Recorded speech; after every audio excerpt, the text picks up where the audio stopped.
Hello guys, मेरा नाम the old bread और आप सबका मेरे चैनल पे बहुत बहुत स्वागत है गाइस। तो आज मेरी छुट्टी है, तो जब भी छुट्टी होती है तो यार मैं स्ट्रीम अर्ली स्टार्ट करता हूँ, कोशिश यही रहती है मेरी। तो आज जो मैं गेम खेलने जा रहा हूँ वो है अगस्था क्रिस्टी की लिखी हुई एक नॉवेल है, murder on the Orient express, और उसी नॉवेल बेस्ड ये गेम है, तो उसी को मैं खेलने जा रहा हूँ गाइस। ठीक है, तो इसमें मिस्ट्री को सॉल्व करना है ये कि किसने एक्चुअली में मर्डर किया। उससे पहले आज मेरा कस्टम रूम होने वाला है शाम को, तो जो भी लोग कस्टम रूम खेलना चाहते हैं, कस्टम रूम खेलने में इंटरेस्ट हैं, वो आके इसी स्ट्रीम के डिस्क्रिप्शन में दिया गया है व्हाट्सएप कम्युनिटी का लिंक, डिस्कॉर्ड का लिंक, दोनों में से किसी भी लिंक में जाके ऐड हो सकते हैं और बता सकते हैं कि मुझे खेलना है। फिलहाल एक क्वेश्चन मुझे पूछना था, ठीक है, वो मैं पूछ लूं क्योंकि बहुत जरूरी है।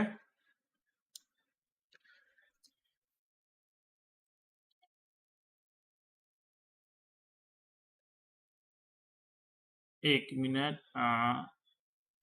ठीक है।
ओके, मैंने पूछ लिया है कम्युनिटी से। अब अपना कम्युनिटी जवाब दे देगी कस्टम रूम का टाइमिंग क्या होना चाहिए। ठीक है, बहुत लोग कुछ अपना बता रहे हैं, कुछ अपना बता रहे हैं। देख लेते हैं क्या ऑप्शन सही होगा भाई। अभी चलते हैं, अपना गेम स्टार्ट होने जा रहा है।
A gold mustache. Thank you very much.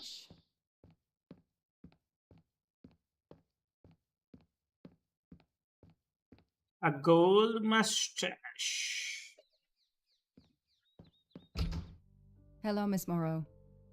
I'm here to see Colonel Armstrong. Good morning, Detective.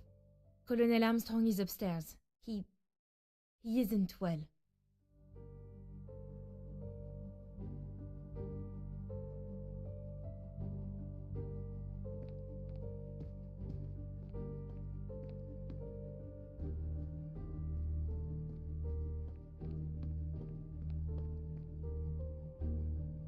Colonel Armstrong. भैया गुस्सा Good आएगा। morning, Colonel Armstrong. Is your wife here? Here? No, Sonia is not here. always one step behind. She died of a miscarriage last night. My wife, Daisy, and our baby. My whole family is gone. I'm so sorry. I came straight here this morning. I received word that you can arrange for Daisy to be returned to you for burial. I didn't know. Well, then, now you don't have to come back. I can arrange for Daisy, my wife, and our unborn child to be buried all at once. Very efficient. Being a military man, I can appreciate efficiency. I know how hard this must be for you. No, you don't know. I don't want your sympathy. I want you to do your bloody job and catch the creature that did this. I know you won't believe me, but I swear to you, I will find who did this. If it takes me to the far corners of the earth, I will find them. Then go. Please go now. Go find them. Okay तो actually हुआ क्या है कि ये जो colonel है इसकी एक छोटी सी बच्ची है, वो क्या नाम है, वो किडनैप हो गई थी। तो किडनैप होने के कारण हम लोग उसको कैच नहीं कर पाए। एज अ डिटेक्टिव हम लोग का काम था उसको पकड़ना, लेकिन ऐसा स्टोरी में था ही नहीं कि हम लोग पकड़ सकते। लेकिन हाँ, हम लोग पकड़ नहीं पाए। I'm a part of this case, or the case is a part of me. Okay, तो अब क्या करना है? Go back to the car पे चलते हैं। There is nothing over here.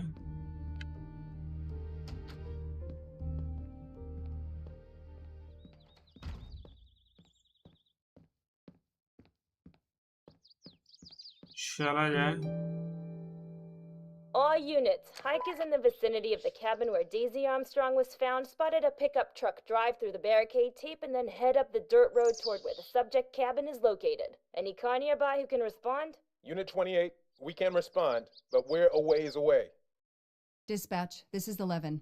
I'm on it. Copy that. 11, you good to go. Copy that.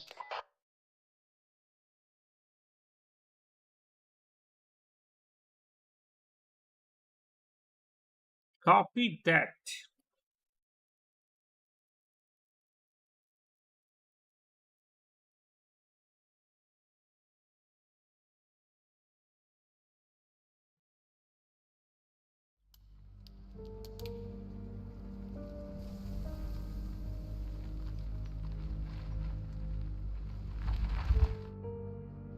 Okay, there's the pickup. Let's see who ignored our barricade tape. 11 here. I'm at the cabin. Someone has broken in. Are you requesting backup? Not yet. I'm going to take a look around. Copy that, 11.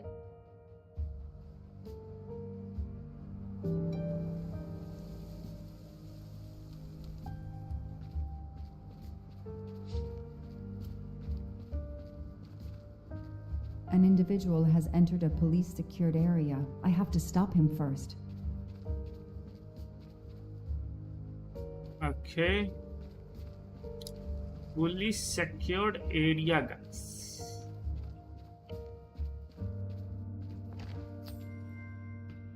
Help yourself, Joanna. You earned it.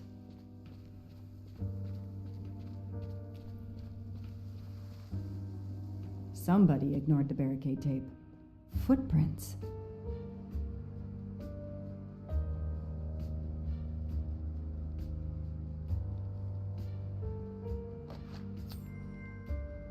Not really my style, but I'll take it.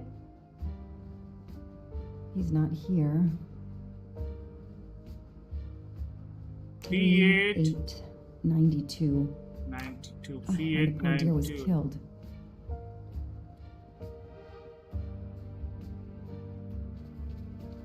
ये देख लो कहाँ जा रहा है footprint. Print जा रहा है इधर।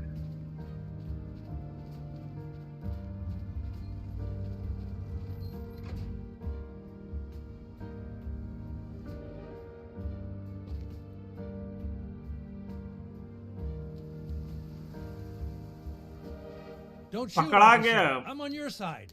Sir, keep your hands where I can see them. Sure, no problem. Sir, this is a crime scene. Who the hell are you? I'm a reporter. Boston 6 News. You can get us on cable even here in the mountains. They haven't heard of crime scene tape in a big city like Boston? All right, that wasn't my best move. I got all excited. I didn't expect to find the place deserted. It was hard to resist. You should have tried harder. I'm placing you under arrest. You should be thanking me. Look what you apparently missed and I found. We'll get to that, but you're going to answer some questions first. I'm more used to asking questions, but fire away. Who are you exactly? I'm Michael Clark, journalist for Boston 6 News. Off camera, but someday I'm going to be anchor. You just wait. Do you have a way to prove that? My press card's in my truck. What are you doing here? You should know a crime scene is off limits. I'm investigating the Daisy Armstrong kidnapping like you. Does the pickup parked in front of the cabin belong to you? Yes, indeed, it's mine. I'll check. Show me your hands. I'm gonna cuff you. I'm sure we can work out a deal. Put your hands in front of you.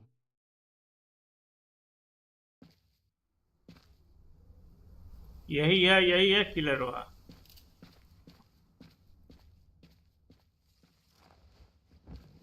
Aren't you going to read me my rights? You have the right to remain silent. I really wish you'd exercise that one. Dispatch, this is 11. I intercepted a suspicious individual at the crime scene. I'll check to determine how badly he's compromised it. Then I'm bringing him in. Copy that, Detective Locke. Okay, find the owner of the pickup. Character update. Inspect the bunker. Let's go and inspect the bunker. Bunker.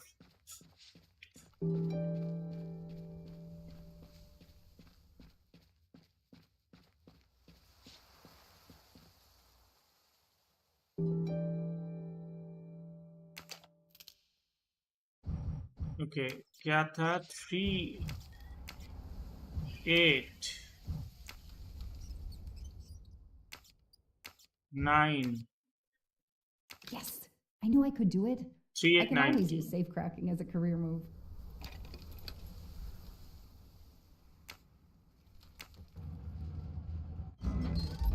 Three 8 9 2. There.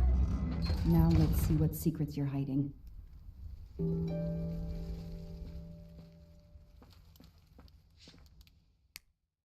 What the hell is that gas can doing here?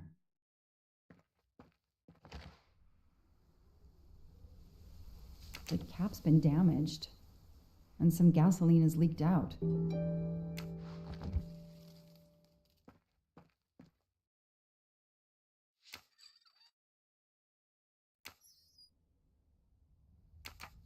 Okay. Mustache. Shiny facial hair. The good news is that it's gold. This is His the map of a blueprint. bomb. It looks like the bomb in the cabin. The kidnapper built the bomb here.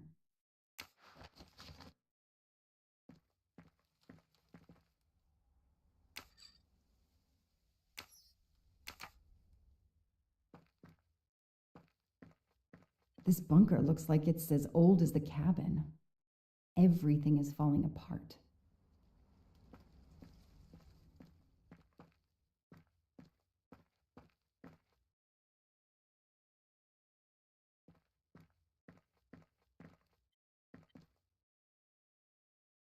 इसमें कोई light नहीं आ रहा है. No. Now what?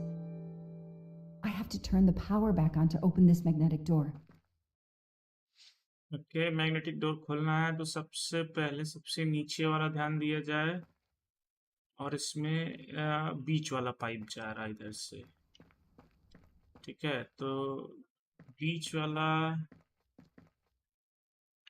अरे यार, बीच बीच वाला tangle घूमते हुए इधर आ रहा है. ये सबसे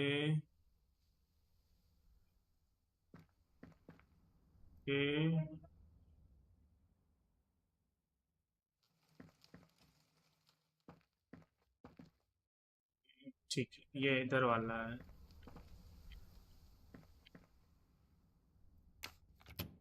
ये जल गया। चूंकि इधर वाला कौन सा है?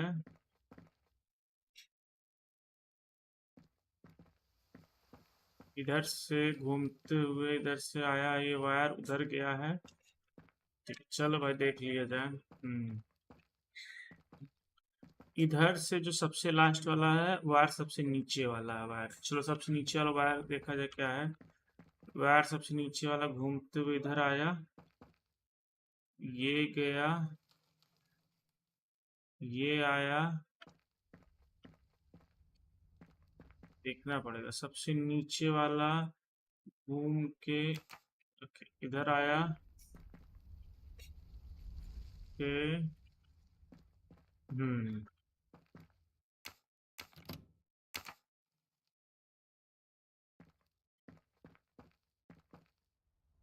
एक और बचा है ना स्विच, इसको भी ट्राई कर लेते हैं। ये वाला देखते हैं अब काम करेगा क्या। नहीं करेगा तो वापस आना पड़ेगा। Let there be light. Yo baby काम कर गया। हेलो भैया गेट आउट खोलो। Perfect, it works. 24 February 2019 Armstrong case, you know.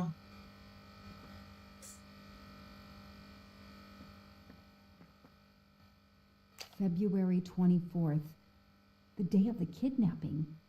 They knew about the party and everything.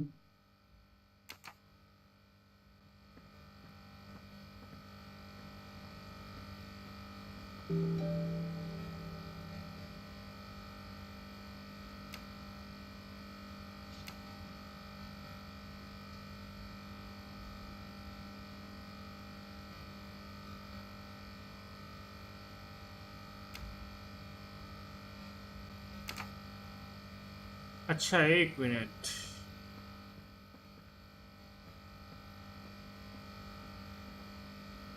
आ, 24 फरवरी है right.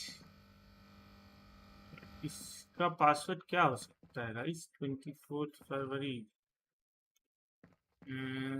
2402 2402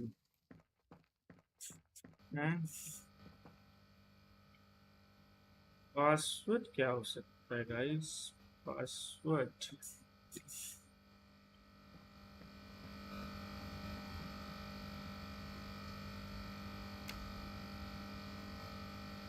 to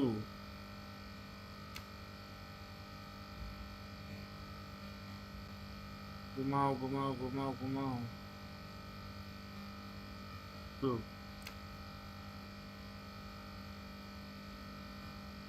4 0। No, that didn't work. That didn't work। ये 2402 नहीं है तो क्या है भैया? हिंट देखा जाए।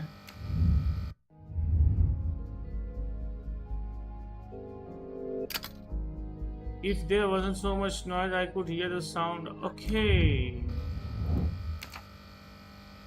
रुको, अब बंद कर सकते हैं ना लाइट? ला बंद कर दिए यो। अब कोई साउंड नहीं आ रहा है।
7 है, ठीक है।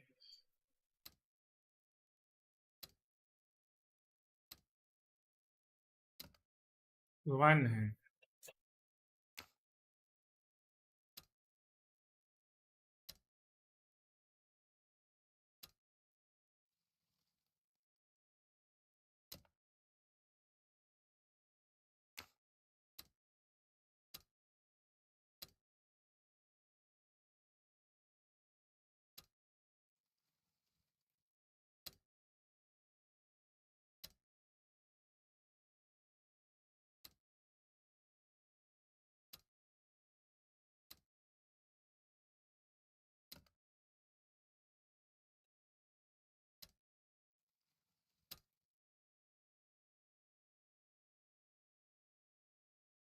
समझ में आ नहीं रहा यार, इसका देखा जाए क्या है।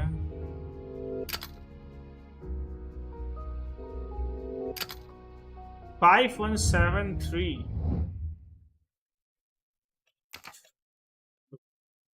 5 पे कुछ आवाज आ रही है क्या?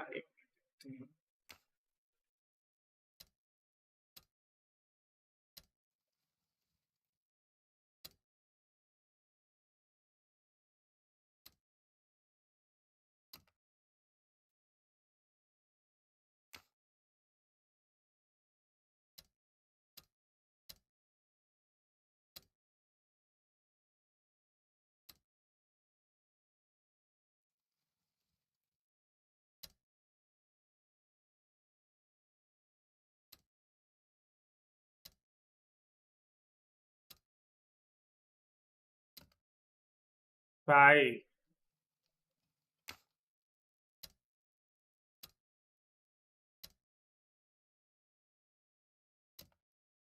ओके, ये जान तो जो ये जो बन रहा है व्हाइट वाला ना, ये जब नंबर आ रहा है तो बहुत ज्यादा स्पाइक करके डाउन हो रहा है।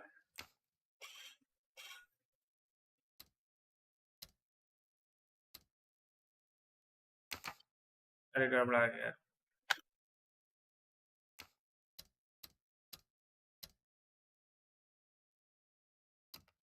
भाई।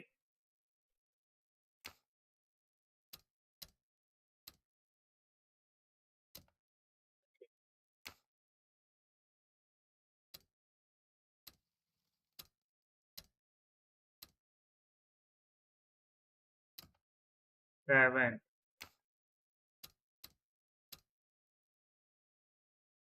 Yes, I knew I could do it. I I can know I always use could. safe cracking as a career move.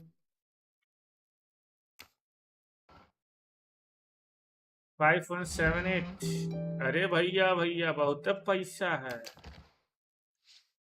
Hair pin. It's Daisy's hair clip, the same Hair as the clip. picture I saw at the Armstrong house. Pen.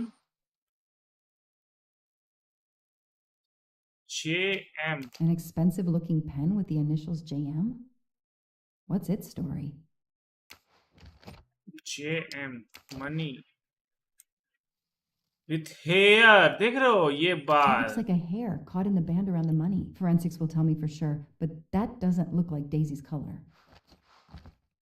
These get locked up again until forensics get here. Okay, चला जाए।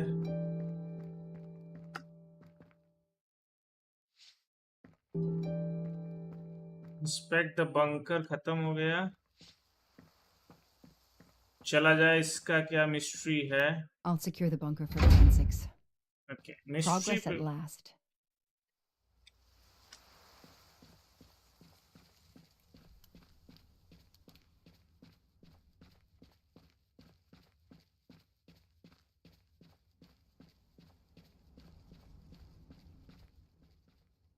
The gas can I found in the bunker would match this outline perfectly.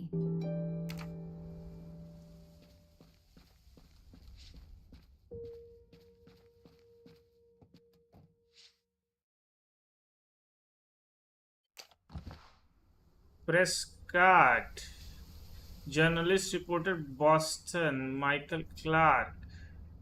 Press Boston card, and the phone number of the newspaper is on it. Ah, good. I can give them a call.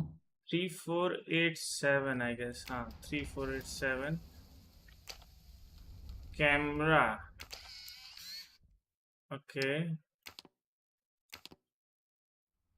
Candid photos of the entire Armstrong family. A reporter just doing his job. Or something else?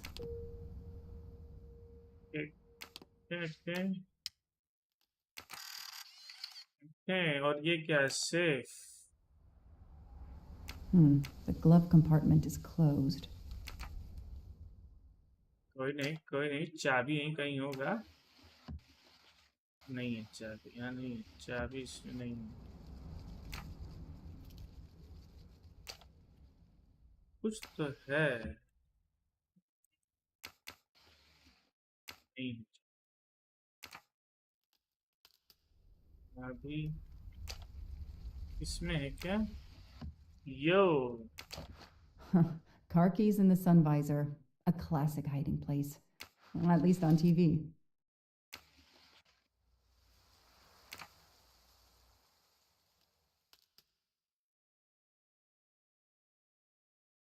Camera lens ओ भैया बड़ा lens भी है यहाँ पे Telephoto lens.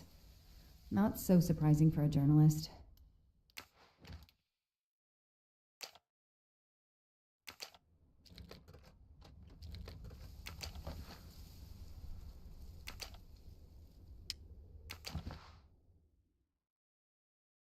Massachusetts, Clark, Michael, okay, Boston, 5.9 male.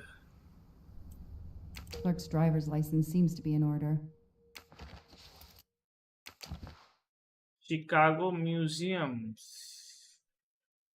कुछ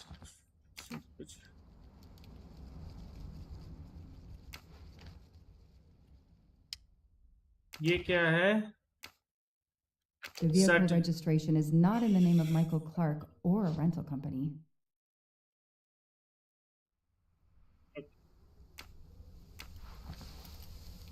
registration certificate object और कुछ है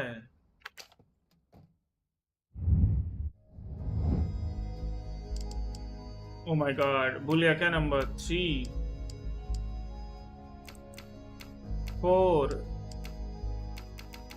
8 7 यो बेबी याद था Hey, I'm a pretty good detective after all.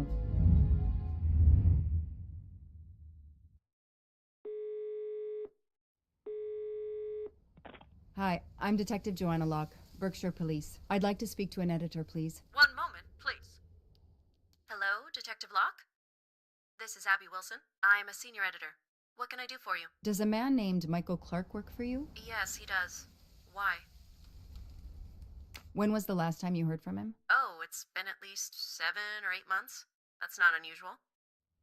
He works in the field? Yes, Michael Clark is what we call a stringer.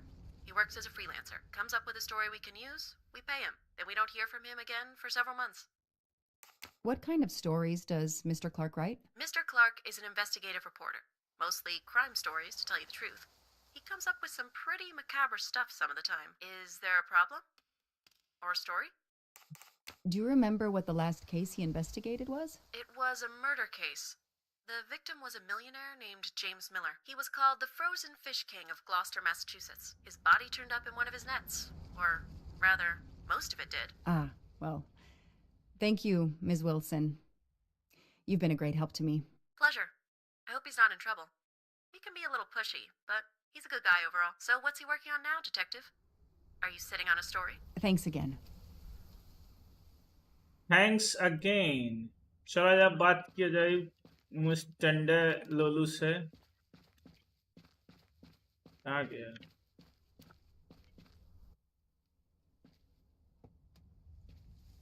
I know my rights. You can't keep somebody locked up in a car like this, you know. You wouldn't do it if I was a dog. Do they have bathrooms at the station? चिल्लाते रहो बच्चा चिल्लाते रहो कछु नहीं है यहाँ पे तुमका तुम जेल ले जाएंगे लेकिन देखो यही रहता है चोर चोर इन द सेंस थीफ भी नहीं मर्डरर यही I have the रहता right to है make a phone call, detective, whatever your name is.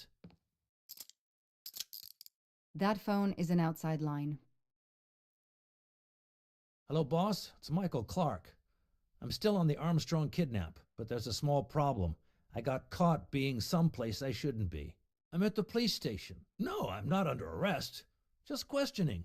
Fire me. Why? The station's integrity? You're kidding me, right? If you think I've screwed up that badly, then fire me. Got that? Fire me. Yes, do it.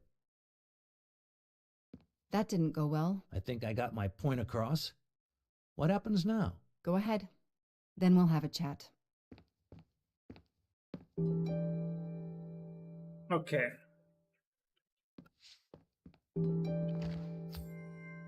I've earned a gold mustache.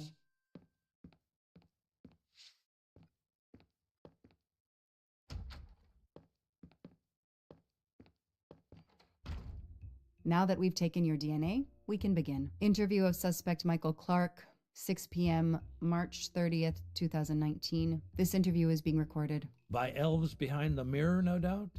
You were arrested at a crime scene where you damaged police barricade tape. I'll pay for a new roll. That's a Class A misdemeanor, and it carries a $500 fine. Oh, that's unfortunate. To begin with, where were you on the night Daisy Armstrong was kidnapped? I was watching TV in my motel room, but I had my police scanner on. I heard the first reports that the little girl was missing. No way the police at the scene were gonna let me get close. I set my alarm so I could get on the story first thing in the morning and tried to sleep. It was difficult. Can anybody confirm where you were? No, afraid not. I was alone and sleepless. A sad combination. And I realized a bad alibi.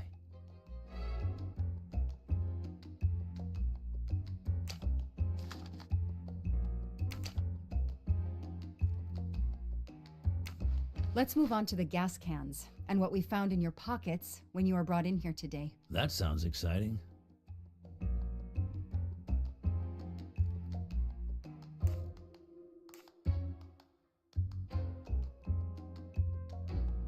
In addition to the gasoline in the back of your pickup and another in the bunker, you had a lighter and gloves in your pockets. You were going to set fire to the bunker and every scrap of evidence inside. Where to begin? I'm sorry to disappoint you, but I wasn't planning to use these things to destroy the crime scene. I've been around crime scenes my entire career. I brought the gloves so as not to contaminate it with my fingerprints. The gas can in the back of my pickup, I use it to put gas in the truck. Gas stations are few and far between in your mountains. I didn't know there was a gas can in the bunker. If that's true, I did you a favor. My arrival obviously scared off somebody planning to burn everything. Do you also have an excuse for your lighter? The lighter? I'm trying to quit smoking. I use the lighter as a reminder not to start again.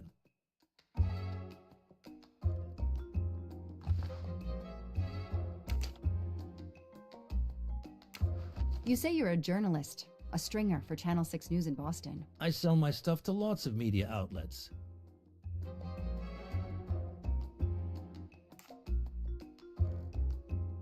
How is your editor doing? Last time we spoke, she was fine. But that was months ago. What's her name again? I work for lots of stations and lots of editors. She knows your name, but you don't remember hers? I'm not great with names. It's Kelly Johnson. Oh yeah, Kelly. I just made that name up. Good for you. Her name is Abby Wilson. Mr. Clark, you lie like you breathe. Huh.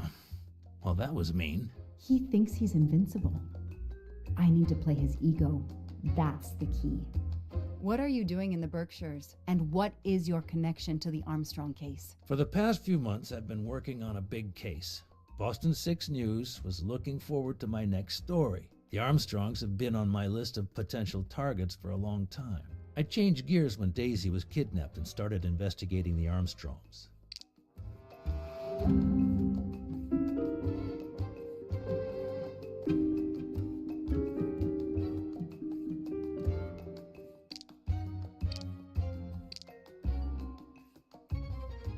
So you just stumbled on a major kidnapping story during your stay in the Berkshires. Yeah, I was researching PCBs in the river for crying out loud. Then, wow, the Armstrongs. That's not a Science Sunday report. That's a lead. Sometimes you just get lucky. Your camera in the pickup. There were photos of Daisy from before she was kidnapped. The Armstrongs are a famous family, like the Kennedys or Hollywood couples. Gossip sites love them. People want to see how they live. I started out just stealing candid shots. Paparazzi live on getting that one exclusive shot. Steamy, intimate, whatever. Then when the kidnapping happened, I realized I was here first. What an opportunity, and I jumped at it. You have an answer for एक everything. Number You're not very good at this, are you? How long have you been on the job? Long enough to put you away for life if you killed that little girl.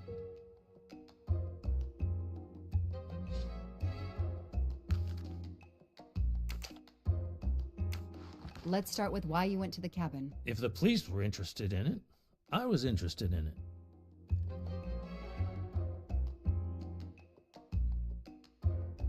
How did you find the cabin? Police radio. I heard the forensic team getting directions. Then, when they finally left the scene late this morning, I jumped in my pickup and hurried on up the mountain. You tore the tape at the entrance to the property and stomped all over the house. This constitutes a serious violation of a crime scene, Mr. Clark. I'm aware of that. I'm sorry. I'll pay the fine. But I got carried away. It isn't often I get a crime scene all to myself. He's enjoying himself. I need to throw him off balance somehow. Surprise him into making an error. Explain to me again how you got to the crime scene. I listened in on the police radio frequency. Anybody can do it with a scanner. I headed for the crime scene in my trusty pickup, like I've done for years. After the forensic team left, I needed to see the crime scene for myself. I got to the bunker just before you arrived.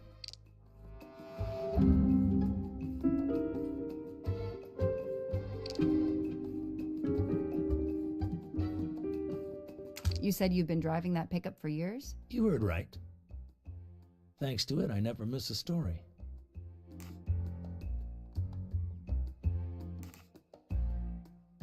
You say you've been using your pickup for years, but the title certificate is not in your name. The truck belongs to somebody named Stephen Baker. Okay, I don't get why the pickup is so important to you, but I guess my ego made me say that. Yeah, the pickup was lent to me by a friend. I couldn't afford it even with a loan. I think you stole it, Mr. Clark. You needed a pickup like that for our mountain roads, so you stole that one. Try proving it. But while you run off on some wild goose chase, you can't hold me. I know that Clark is lying. I need to reconstruct the whole sequence of events in order to understand what happened. Okay.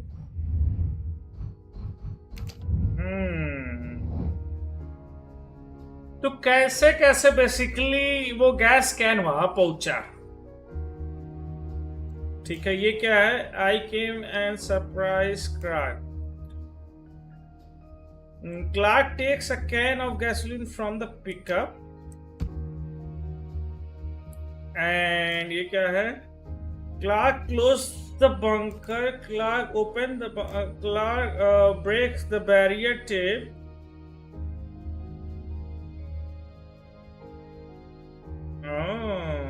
Barrier tape टूट सकता है, हमको लग रहा है. Open the bunker. ठीक है, इसको आते हुए सुना, ये फेंका, बंद किया, मिला. यो वाला. एक बार में भाई. One for the good guys.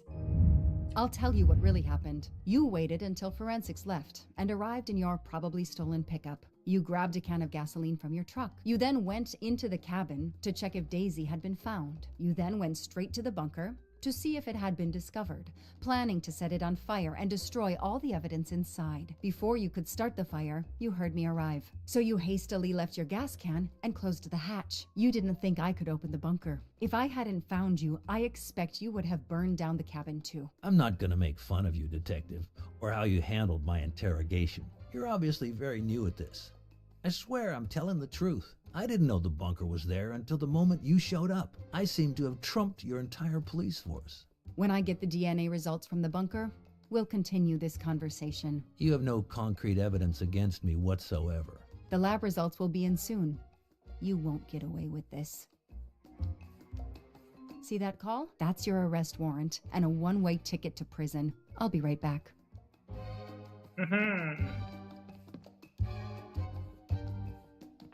Hello, sir. I think I found the man who kidnapped Daisy Armstrong. I'm interrogating him now. Hold on, Detective Locke. I have some bad news. Someone set fire to the cabin in the bunker. The fire department is on the scene, but they say it's too late. That's impossible. My suspect has been in the interrogation room with me all evening. We can't hold him. Suzanne Moreau. Her fingerprints are on the wine bottle found in the cabin.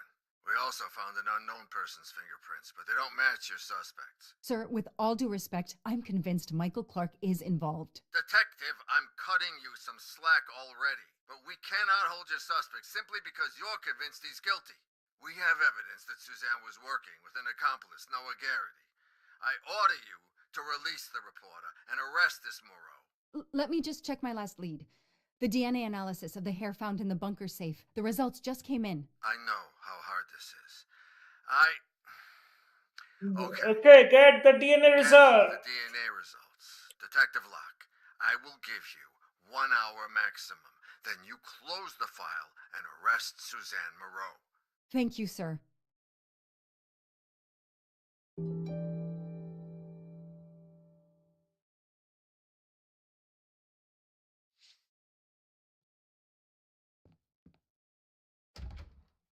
यही है murderer. Who did you call earlier? An editor from the Boston 6 News. An editor you repeatedly said should fire you. That was your accomplice, wasn't it? You were telling him to start the fire. An accomplice? I know it was Noah you called. I'm saying nothing more without the presence of my lawyer. Stay right where you are. I'm not done with you yet. Wow. Do I hear grounds for a lawsuit? Some poor innocent woman is being accused instead of you. You set her up, didn't you? You have to let me go, Detective. All I need is one more phone call to the lab. I know it's you, and I'm going to prove it. Hello, this is Joanna Locke. I need the results of the DNA test I asked you for. Hi, Detective. Sorry, we only have the DNA sequence.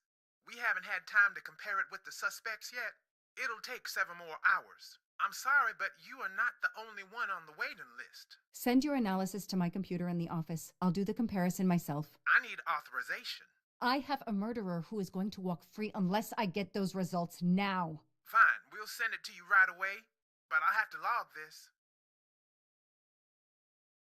It's my last chance.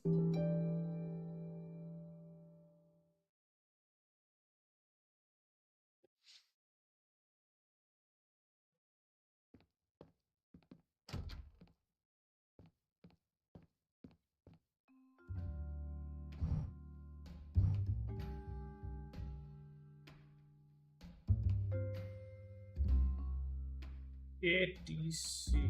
Okay.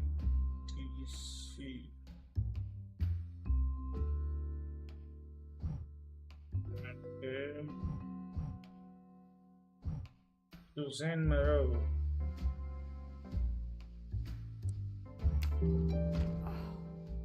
No. No! Suzanne? I don't understand. I was sure it would be Clark's hair. I'll have to let him go.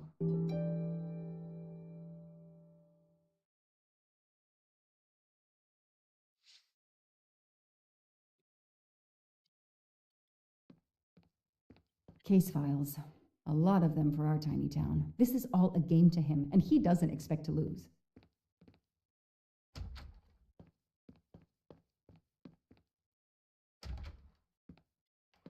You can leave. Sorry it didn't work out for you, Detective. Maybe you should consider a career change. We are not done. Oh, but we are, my dear. We are done. I had no choice but to return to the Armstrong house to arrest Suzanne Moreau.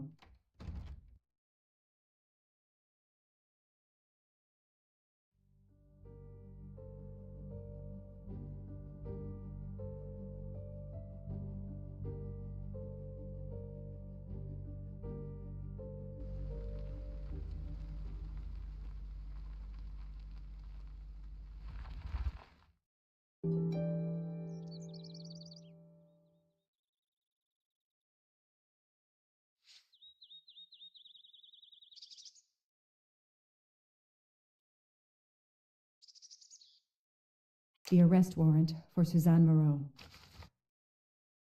Suzanne was set up by Clark and Noah. They are the kidnappers, but I'm not giving up.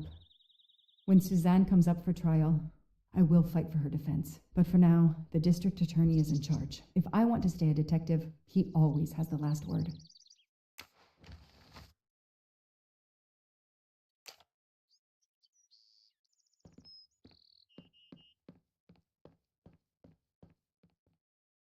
The door is wide open. How strange. Hey, is anyone there? Miss Moreau? Miss Moreau? This is Detective Locke.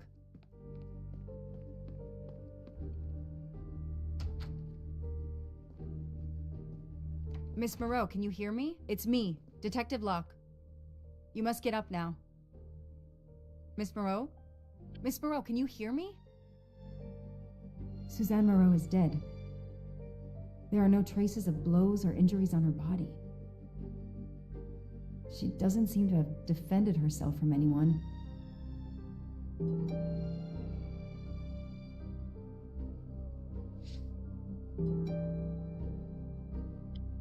Investigate the death.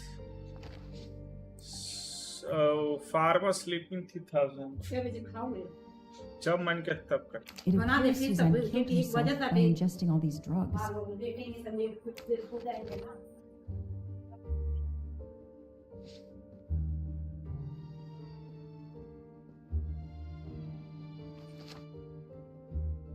Suzanne was telling the truth about her mother.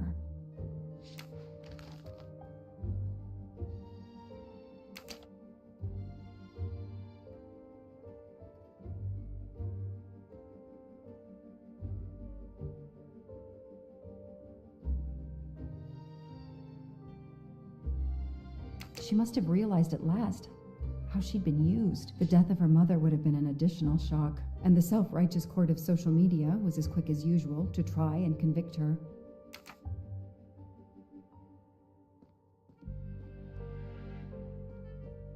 Suzanne's diary is missing.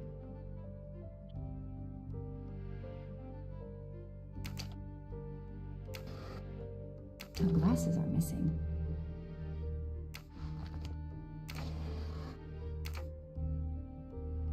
I called the district attorney to inform him. This is Detective Locke, sir. I'm at the Armstrong house. Have you arrested Suzanne Moreau? She's dead, sir. Apparent suicide, but I need a forensics team. She killed herself out of remorse for her part in the crime. We don't know that yet. I'm calling forensics now, but I wanted you to know. What a mess. Stay on site until forensics arrive. Yes, sir. Standing by. The investigation was officially closed. I was certain that she was innocent, and Clark had been responsible for 4 deaths and then vanished into thin air. With $1 million. Dollars marked, though, and not easily spent. I didn't care if the case was officially closed.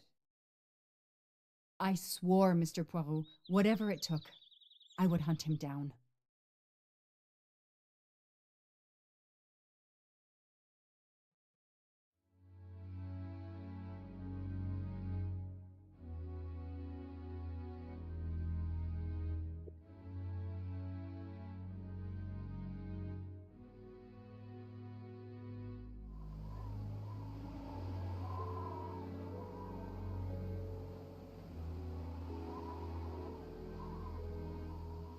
I waited for the forensics team, then went into the station to write my report. I was officially off the case. Thank you, mademoiselle.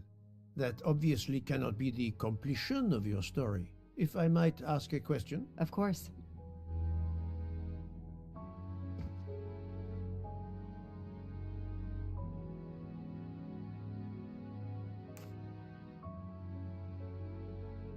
Michael Clark, the reporter. He was Ratchet? Absolutely. I was the only law enforcement official to question Clark. I knew this wasn't his first kidnapping. You looked for similar cases. What do you Americans call the MMOs? Means, motive, and opportunity. Yes, I looked for someone in plain sight. Someone on the edge of a kidnapping case. Someone in plain view, keeping track of the investigations. an innocent witness, a concerned neighbor, even another reporter. And eventually you found a name behind an alias. Yes, I found a name. Cassetti, the real name. The real name of the man you call Ratchet is Cassetti. This explains much, mademoiselle, but not all. It explains why she is our #1 suspect. But not how she came to be on this train. Attends, she has grown pale. I don't know what's wrong with me. Excuse me, Mr. Poirot. I don't feel very well. You are exhausted and still feeling the effects of the drug. Stay with us, mademoiselle. One more effort. I need to know your recent movements. I snuck aboard the train. This I observed. You came directly to this room? Yes, and other than a couple of careful trips to the ladies yesterday, I never left this room. I didn't want to be spotted by Ratchet. Yesterday, I chatted with my roommate, Miss Schmidt, I think, here in our room. She brought me some dinner. I got very sleepy and nodded off. And now she nods off again.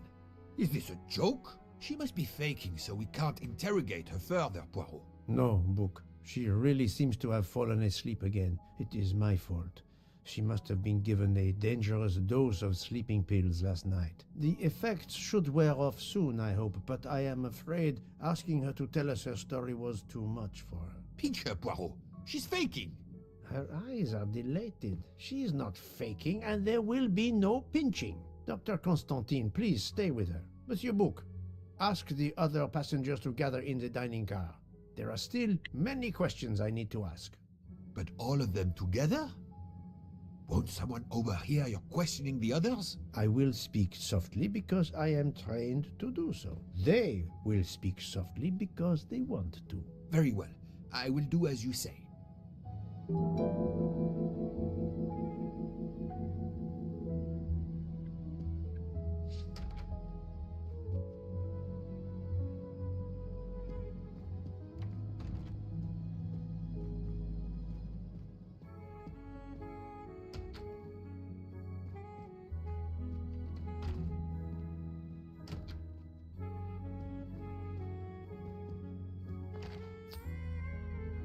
Another golden mustache to treasure. Another golden mustache.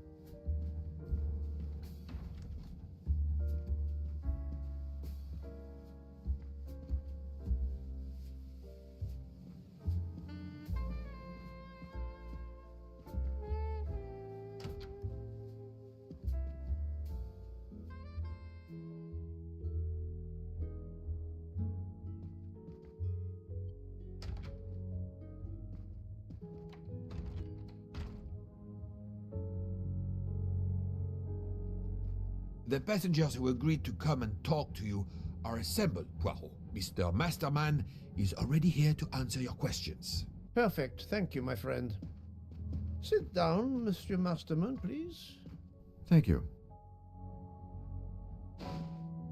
Does the name Cassetti mean anything to you? No. Should it? Have you heard of the Armstrong kidnapping case? Of course. It was all over the news a few years ago. Your employer's real name is Cassetti. He was the man behind that kidnapping. Mr. Ratchet was... He murdered that poor little girl? Mr. McQueen, the man you worked for is a kidnapper named Cassetti. What? What kidnapping? He murdered his victim, a child named Daisy Armstrong. The Armstrong kidnapping? You had no idea of Monsieur Ratchet's real name? Damn skunk. Why are you so upset? My father was the district attorney who handled the case, Mr. Poirot. I saw Mrs. Armstrong more than once. She was a lovely woman, so gentle and heartbroken. If ever a man deserved what he got, Ratchet, or Cassetti, is the man. He didn't deserve to live. Madame Olson, have you heard of the Daisy Armstrong case? No, I've never heard of it. It was only 2 years ago. It was famous. Maybe so, but it was not famous in Spain, where I have been helping the refugees from Africa. You've never heard the name Daisy Armstrong? No, never. Daisy Armstrong? No. No. No! No! Yes. It was all over the English tabloids before I went to Jordan. A horrific crime that claimed the lives of an entire family and their wrongfully accused nanny. That's right, isn't it? Quite so. I thought the culprit had been punished. Some might say that the culprit was punished last night. Oh, my heavens. May I ask you a few more questions? Yes, of course.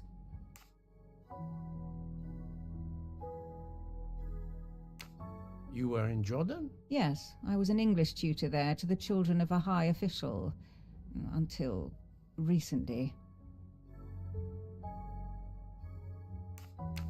You read about the crime, as you said, in the tabloids. Yes, that's right. For weeks, news of the royal family was eclipsed. Have you ever been to the United States, mademoiselle? No, never.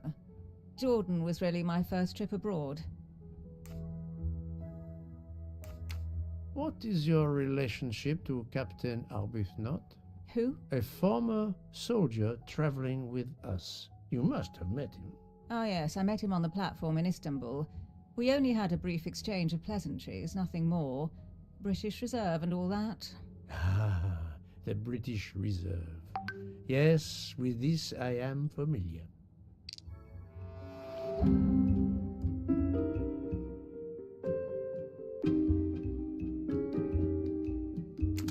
Are you sure everything you have told me is accurate, Mademoiselle Debenham? Of course.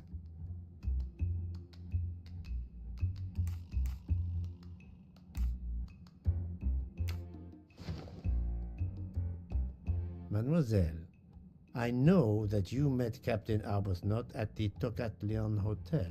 You were spying on me? I am very attentive to my surroundings. It helps in my profession. Well, it's your word against mine.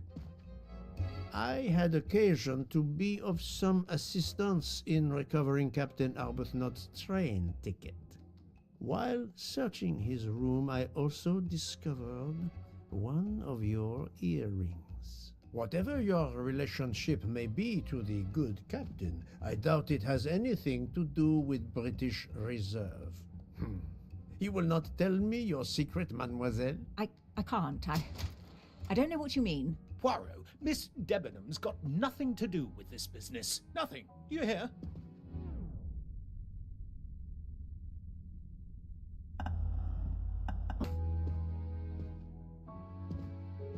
Archie, stop. Captain, no! This behavior is unworthy of an officer and a gentleman. Leave her alone! Have you no honor? Archie, we should go. Captain Arbuthnot, I am certain you are a brave soldier, but you are a poor actor. The truth is that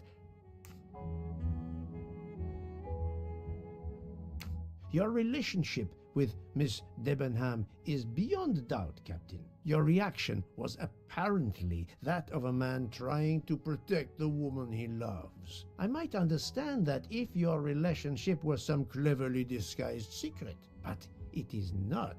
You make puppy dog eyes at one another at every opportunity. You cannot hide your love. Everybody knows. I advise you to stop with your accusations, Mr. Poirot. I'm going to escort Miss Debenham back to her compartment. Make of that what you will. Captain and Mademoiselle Debenham are obviously adamant about not revealing their relationship, but this scene convinced me there is more that is not so obvious. This murder has everyone on edge. In my 25-year career, I have never seen such madness aboard the Orient Express. I understand, my friend. The more we learn, the more perplexing this train ride becomes. But we have other clues to pursue. What do you have in mind?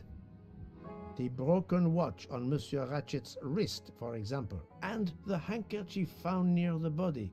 Who does that belong to? This little drama we have just witnessed has not put you off the scent. Far from it, my friend. Will you return to your watch over Mademoiselle Locke? Yes, I will. Dr. Constantine can probably use a break. Good. Au revoir, Poirot.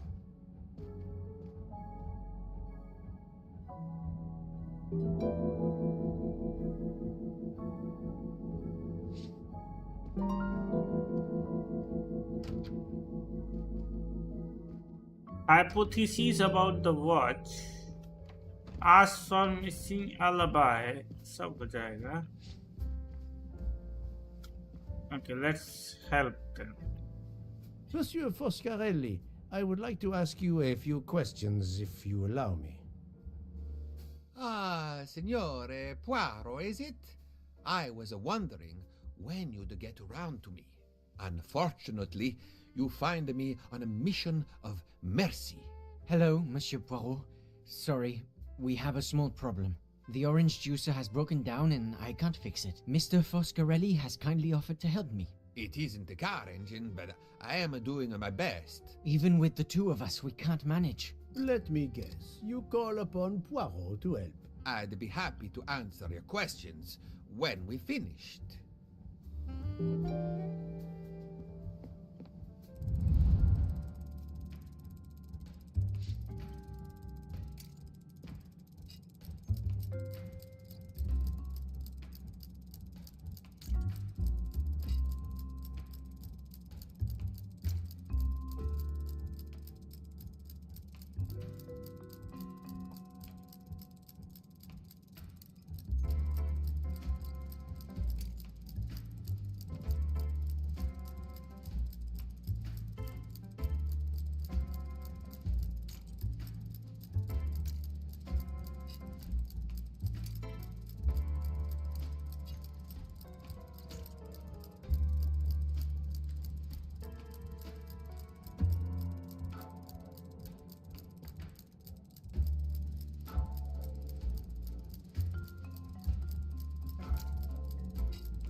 Okay.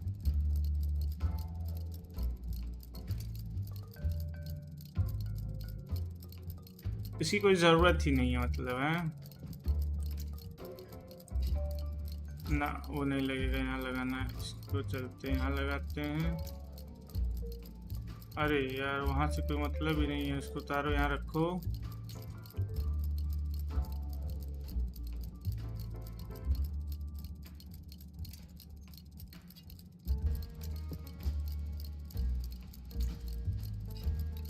Okay, good, good.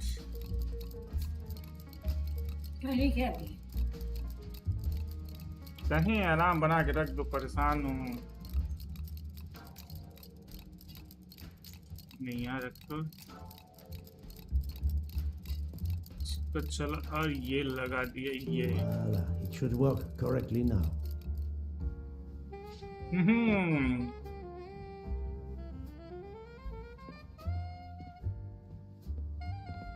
Bravo! I should stick to automobiles. Well, now we can talk calmly. Monsieur Foscarelli, is it? Antonio Foscarelli, delighted, Monsieur Poirot. You have, of course, heard about Ratchet's murder last night. Oh, naturally. It is all anyone is talking about.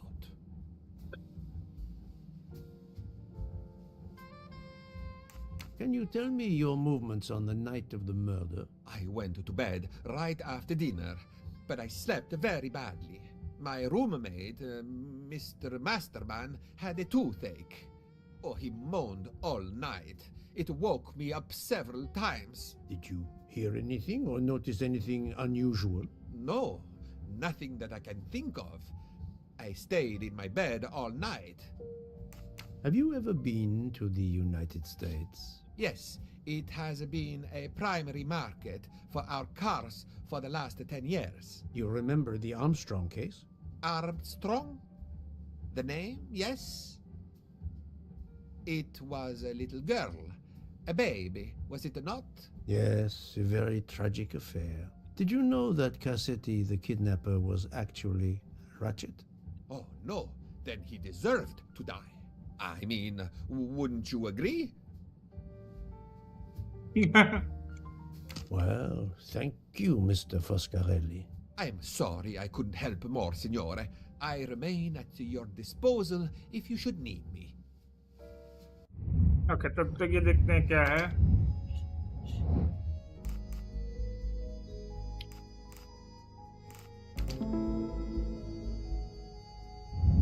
That's the right answer.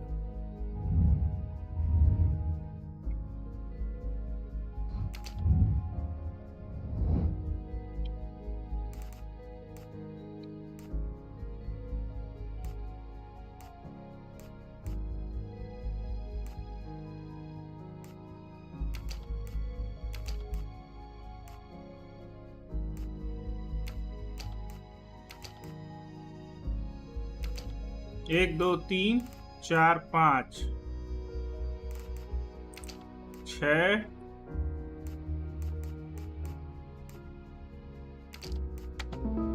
सात है. That was easy.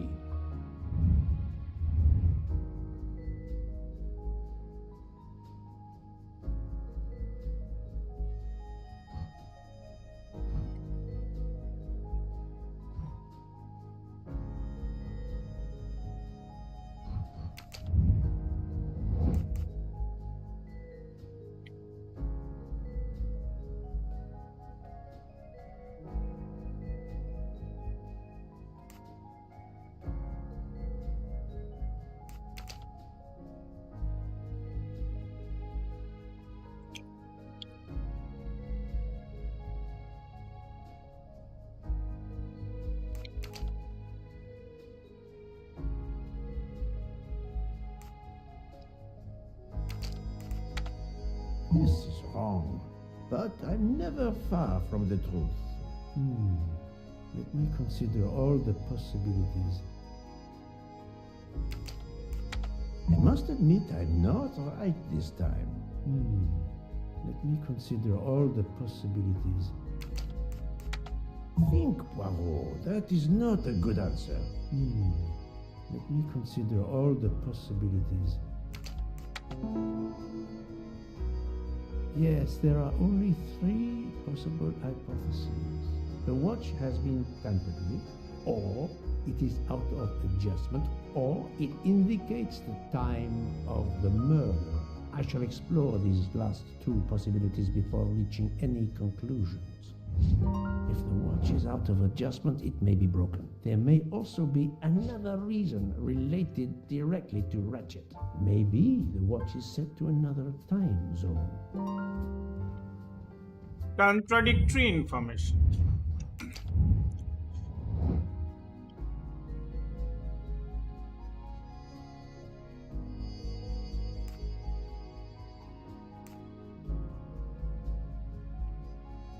If Ratchet is dead at 1:15 a.m.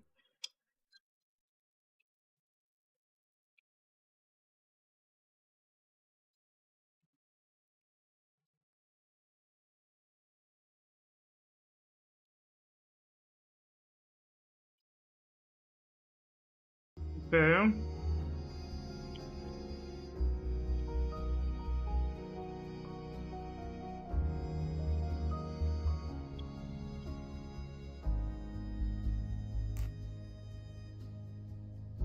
Hello MR gaming, कैसे हो भाई?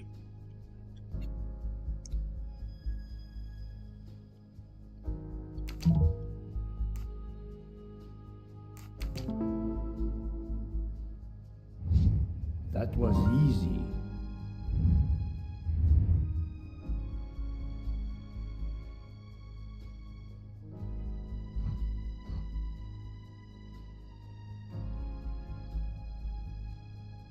Okay.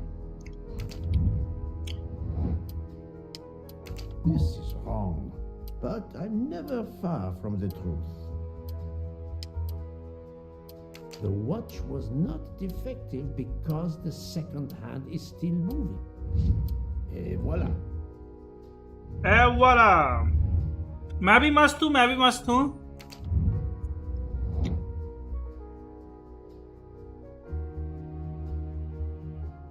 Istanbul. Yes.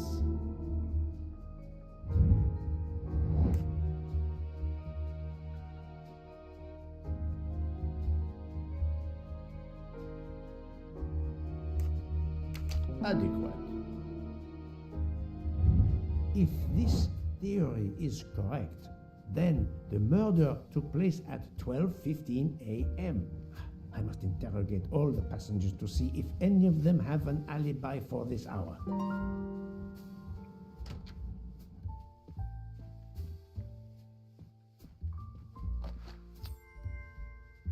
Another delightful trophy for my collection. Enchanté, mademoiselle. You are Hildegard Schmidt? I am Erfol. And you, I know, are Herr भाई Poirot. मैं ही हूँ जो May I ask ID you sell for a few करना है। minutes of your time to आपसे answer a few Telegram पे questions? बात हुई With थी। pleasure, but first may I Okay, ask for your okay. help? Oh, why does this not surprise me? I don't know. I am at your service, Fraulein. My mistress, Princess ID का Theodora, price क्या बताया has था? asked me to open this traditional matryoshka doll. There is a trinket inside she must retrieve. Madame, in my experience, each Russian nesting doll simply pulls apart to reveal the next one inside. Indeed. Yet try it for yourself. As you wish. Ah, you are a gentleman.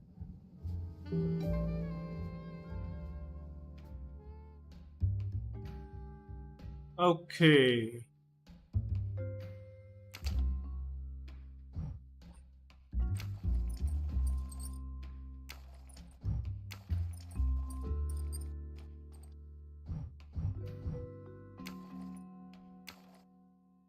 Yo.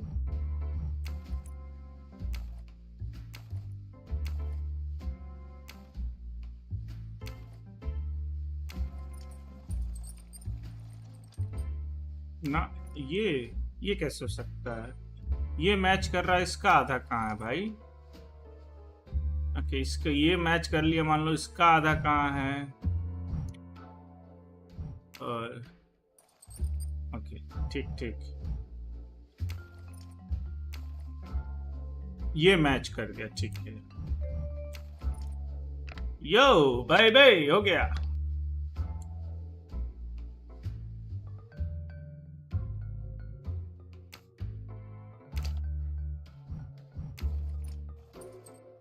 ठीक है,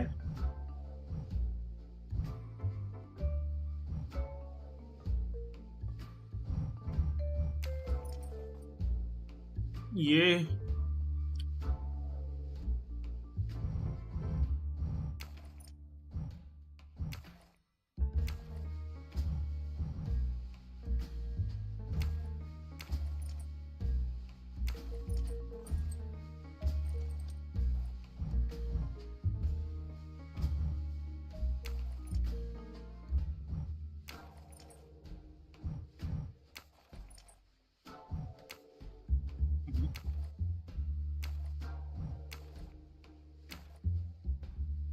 ये भी नहीं है।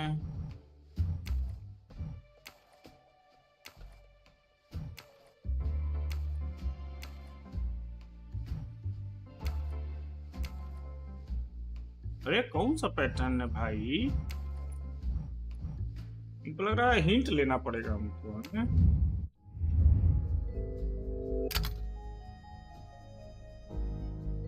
पहले वो है, फिर ये, फिर वो है, वो है। क्या था?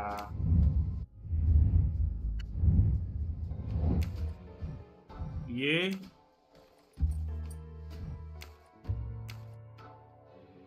नहीं,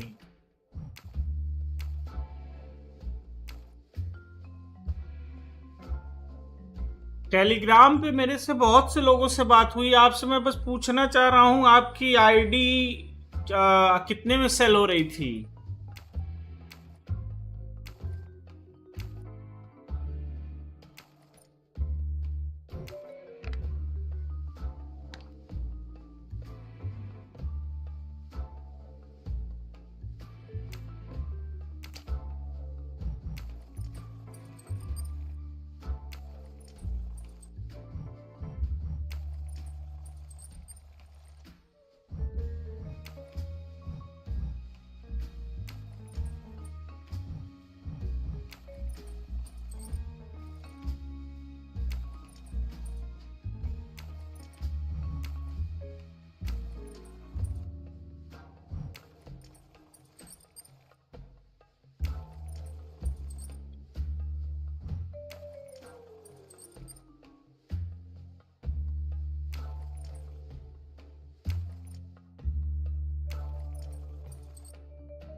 वो एक्चुअली ना यार कुछ समस्या आ गई है उधर।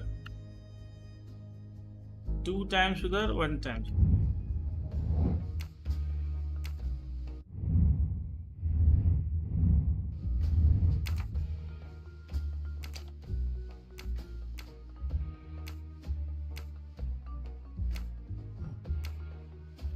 One, 2, 1, 1, 2, 1.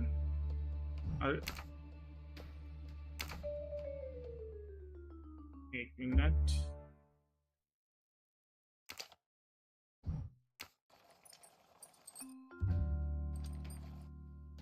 One,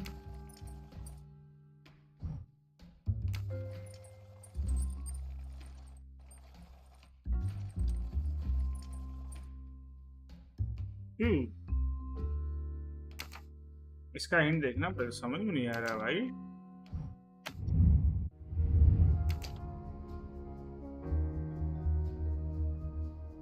दो बार इसको घुमाना। 1, 2, 1।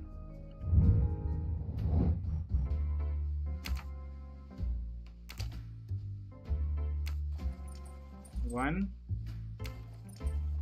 2, 1।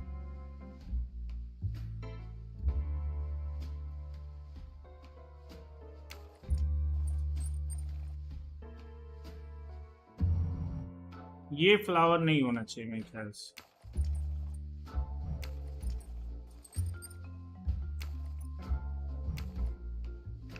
यो हो गया।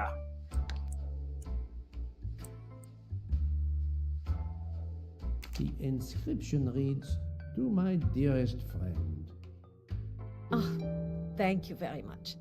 This doll reminds her of her youth in Russia.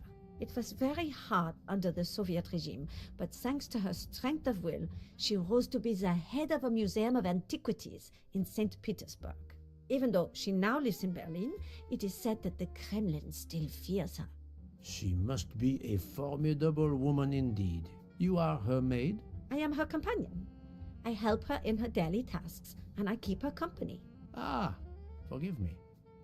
You will have heard of Ratchet's murder last night. Yes, of course. Everyone is talking about it. Can you tell me how you occupied your time last night? Just after we left Istanbul, I had tea with my roommate, Fräulein Locke. I went to dinner with the princess, and when I returned to my compartment, Fräulein Locke was already asleep. A little later, Herr Michel, the conductor, came to get me because Madame la Princesse needed my help. Her back troubles her. I massaged her for about an hour. Do you remember the time? I'm sorry, I do not, mein Herr. Have you lost a handkerchief embroidered with an H, madame? Oh, no, monsieur. I thought perhaps since your first name is Hildegard. It is not mine, I tell you. I could not afford something so nice. I have no idea what it is. My apologies. ठीक है, कोई नहीं। Hello खा लो। नहीं खाएंगे, बस हो गया, लास्ट है। भाव गरम का देखो अच्छा। नहीं, बस। किया ना पुलाव जैसे और कुरकुरा हो जाता है। Thank you for answering my questions, madam. Cross known alibi.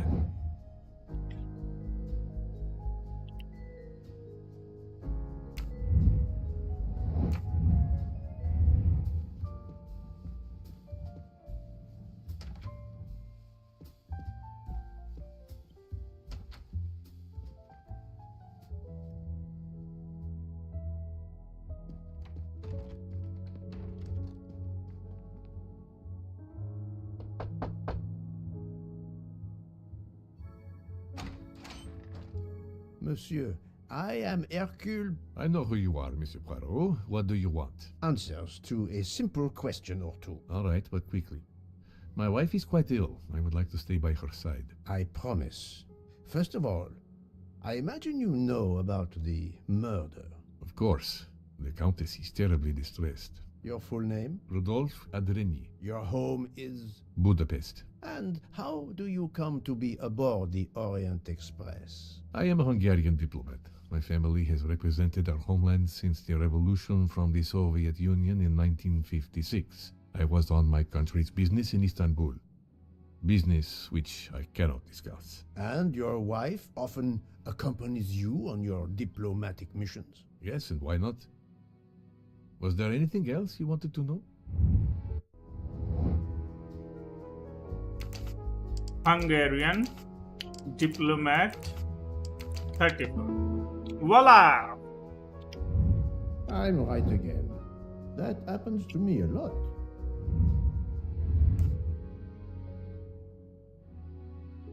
Can you tell me how you spent last night? I was in our compartment with my wife. She went to bed early. I played a video game on my phone. Around 11 o'clock in the evening, my wife woke up and couldn't get back to sleep. She took a sleeping pill. As for me, I went to bed soon after that and slept straight through until morning. Have you ever been to the United States? I was posted to the Hungarian embassy in Washington for a year. You knew perhaps the Armstrong family. Armstrong? Armstrong. It is difficult to recall. One meets so many people. It was the kidnapping of a child, a very sad affair. The culprit was the man on this train who called himself Ratchet, the one who was murdered last night. Indeed. It sounds like justice finally caught up with him. Thank you for your time. Now, I'd like to speak to your wife, if you don't mind. It's impossible. As I told you, my wife is very ill. Thank you, and good luck with the investigation. Okay. Very bien. The good count does not appear to want me to talk to his wife.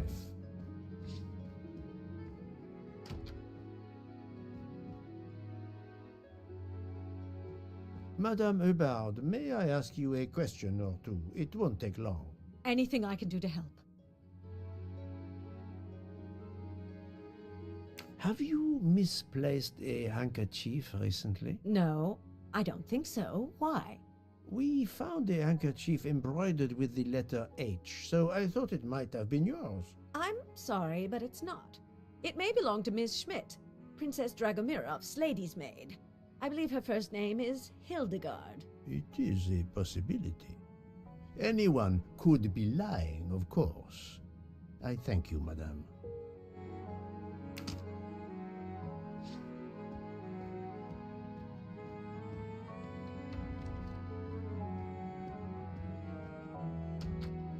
ये तो हमारे कमरा है भाई, हमारे कमरे में कौन है? आ जाओ इधर देखते हैं हम.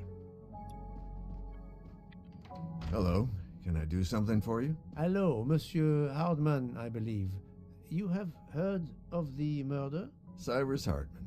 Yes, and the fact that there's been a murder is all over the train. You do not seem very concerned about it, monsieur. It's not the first murder I've run across. I had no idea the selling of toys was so dangerous.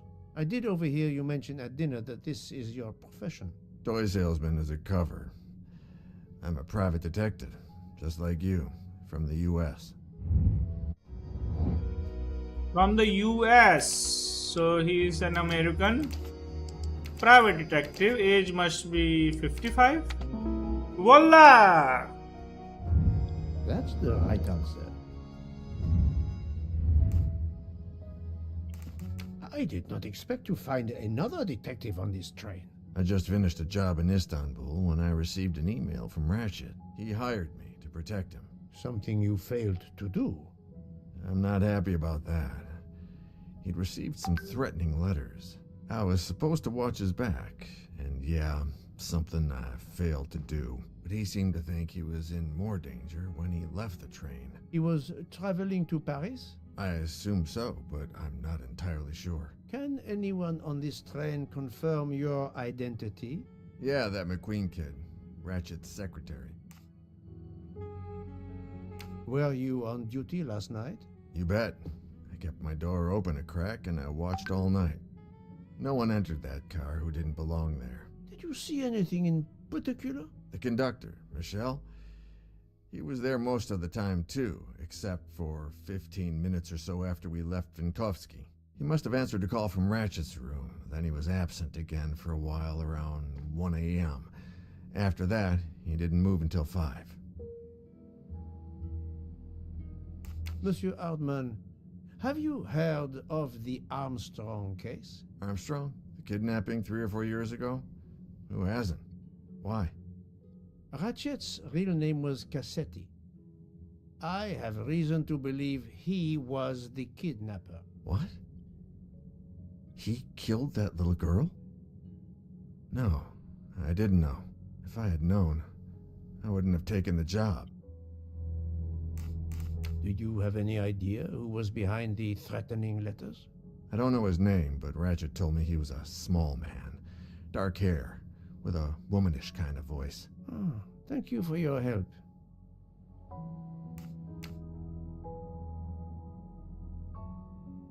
Is this handkerchief embroidered with an H yours? Do I look like the kind of guy who would use a handkerchief like that? Thank you for answering my questions, Monsieur Ardman. Listen, Poirot. I know I fell down on the job, but if you need help, any at all, let me know. I'd like to make it right.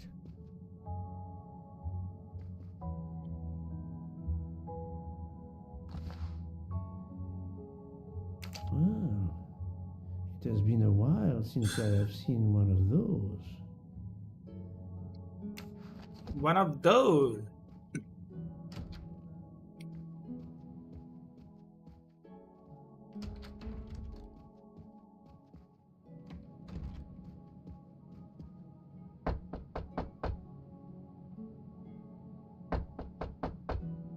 I am not prepared to receive anyone. Come back later. Very well, madam. I'll come back later.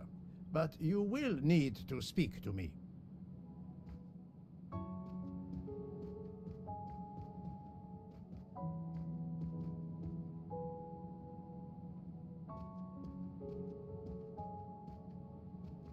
I hope your investigation is going well, Mr. Poirot. Oriently. कौन सी book पढ़ ली sir? The Call of the Wild, Jack London. Ah, Monsieur McQueen, may I ask you a question? Anything I can do to help, Mr. Poirot?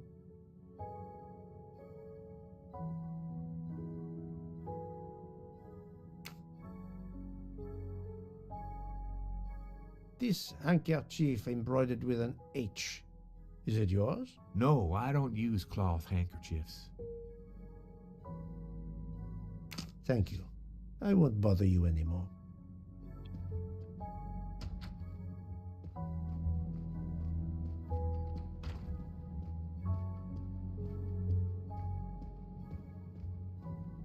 So, my friend, have you finished your investigation? No, but I have managed to solve a few mysteries. Okay.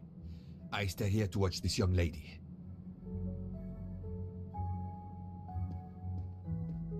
Excuse me, Doctor. May I ask you a question? Anything that can help the investigation, Mr. Poirot.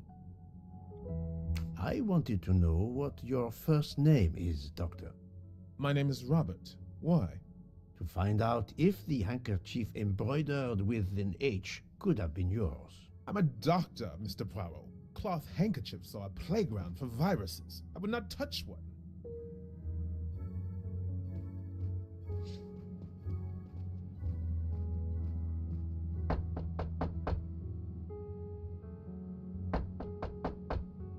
I am not prepared to receive anyone. Very well, madam. I'll come back later. But you will... अरे यार ये गुड़िया बतिया ही नहीं रही है अलग टसन में भैया come back later letter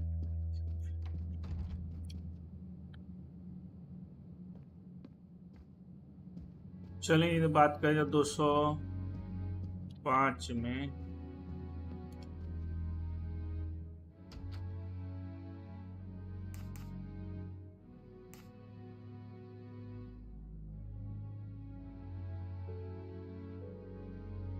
Monsieur, if I am to catch this murderer, I will need your help. My help? I am at your service, Poirot.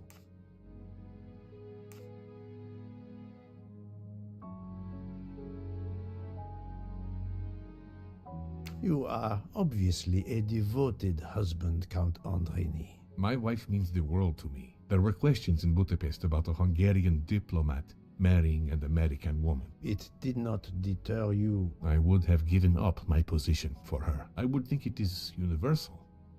Are you married, Mr. Poirot? No, I fear marriage is not for me. But her condition, is it very grave? She is suffering about a vertigo. Hello, undercover understand, blogger. the With your room mic, hello?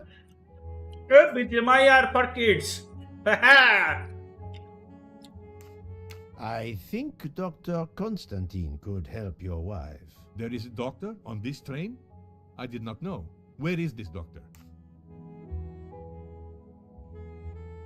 I think Dr. Constantine is in the lounge car. If not, perhaps the conductor can tell you where he is. Very well, I will find him. Thank you very much. Gayo.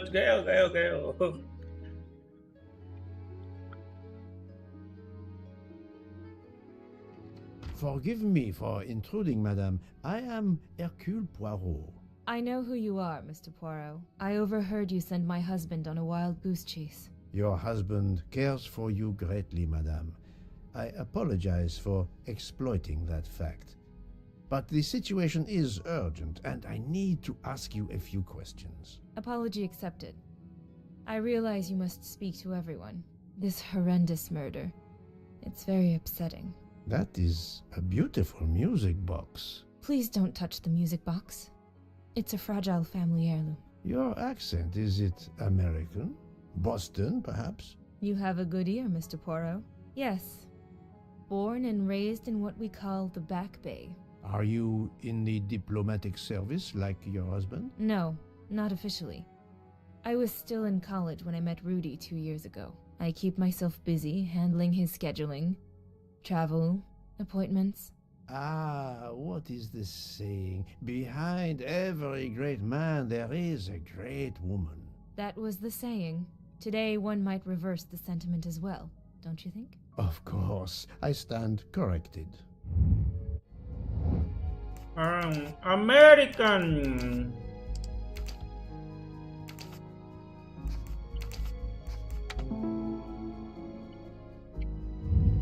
That was easy. Voila!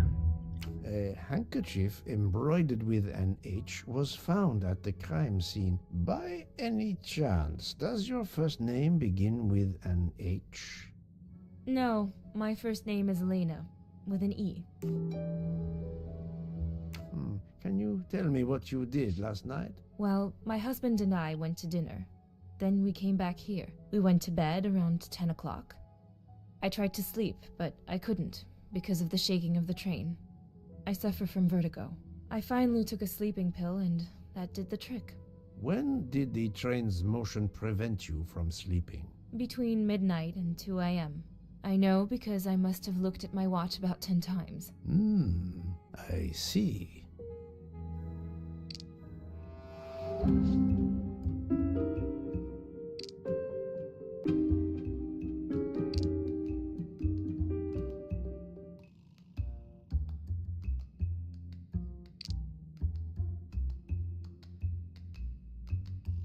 हमको लग रहा है यही वाला एकदम होगा सही, क्योंकि ये वो है ना, क्या कह सकते हो, train stopped, confront. Calm now, Countess. You are not telling me the truth. Why do you say that? The train stopped at 12:30 a.m. due to snow, so there was no shaking of the train. But you told me that it was the shaking that prevented you from sleeping. I don't know, you're confusing me. My vertigo. Madame, a man died last night. You can't talk nonsense just because you're sick. You are hiding something from me. How dare you? I didn't do anything wrong. I'm going to find my husband. यही तो चाहता था. That was unkind, I know, but my strategy worked. I can now inspect this room in peace. ये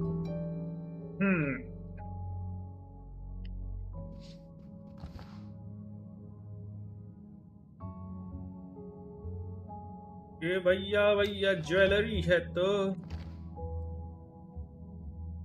These must be the sleeping pills that Countess Andreni took last night.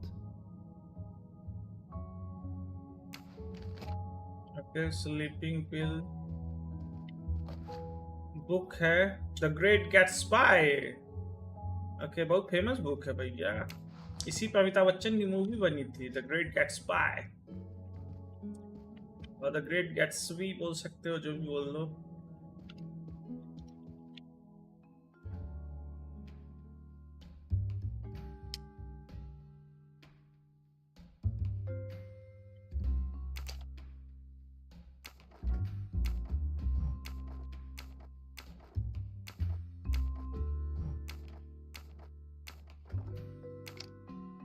No.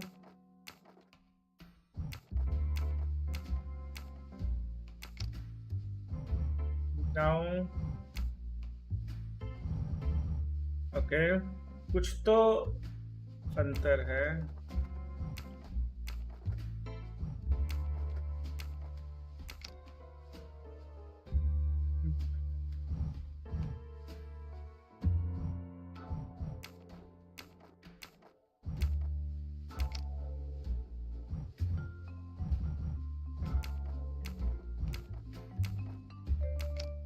नहीं है, इसको change करते हैं. इस पे इसको change करते हैं. इस पे नहीं, ये भी नहीं है. इसको चेंज करते हैं. खुल गया. हो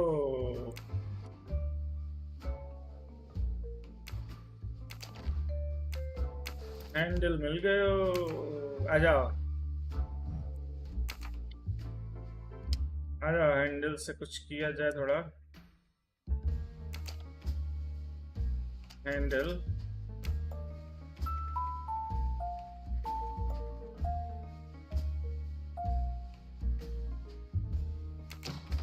ओके, खुल गए हो.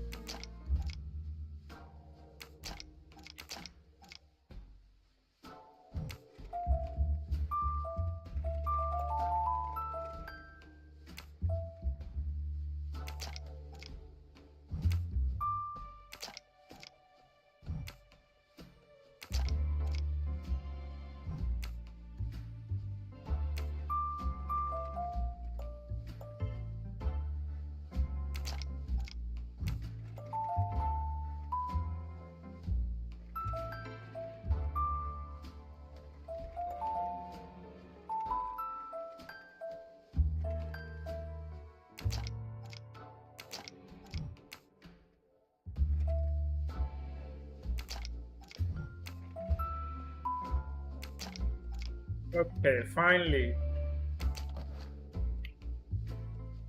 An engraving written in, I believe, Russian Cyrillic. Cyrillic. Looks like a first name. An engraving written in, I believe, Russian Cyrillic. It looks like a first name.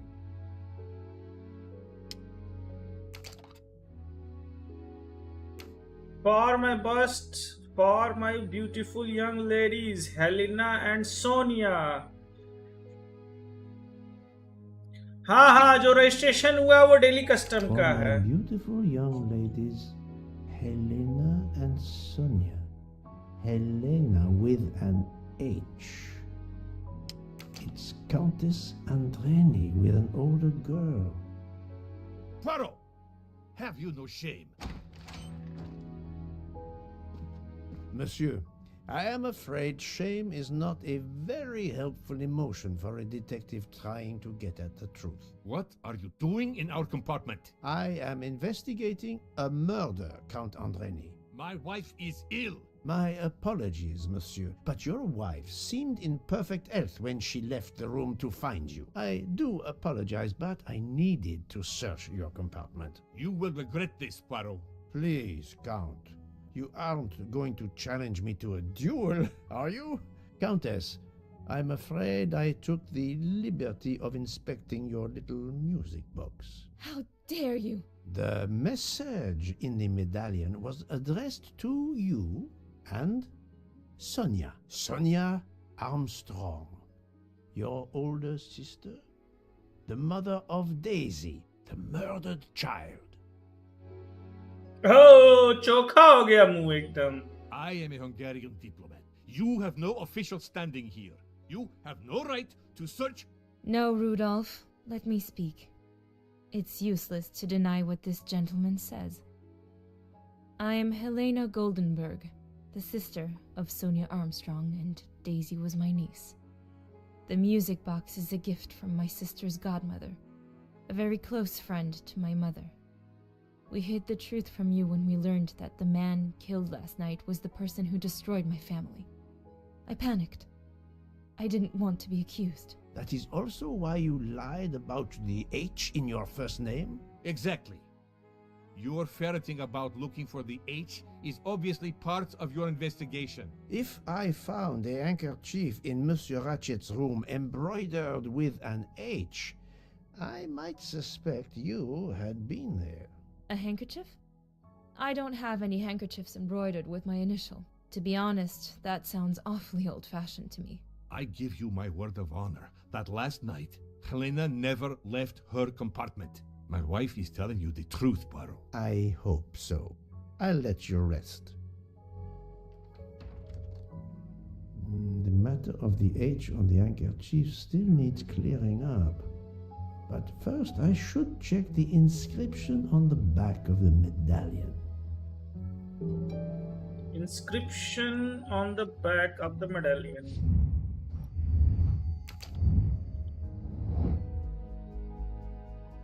It was H.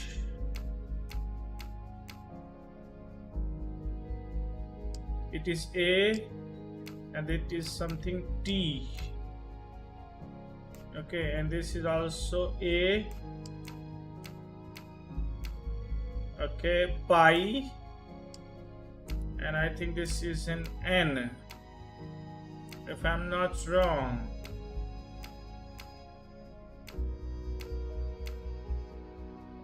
N.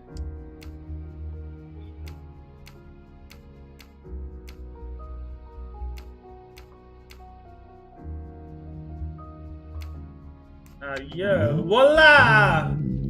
Natalia would be Natalia Dragomirov. She is the only Russian passenger on the train. In addition, her first name begins with an H in Cyrillic. Cyrillic. My little grey cells did not let me down. Haha, चलते हैं princess के पास.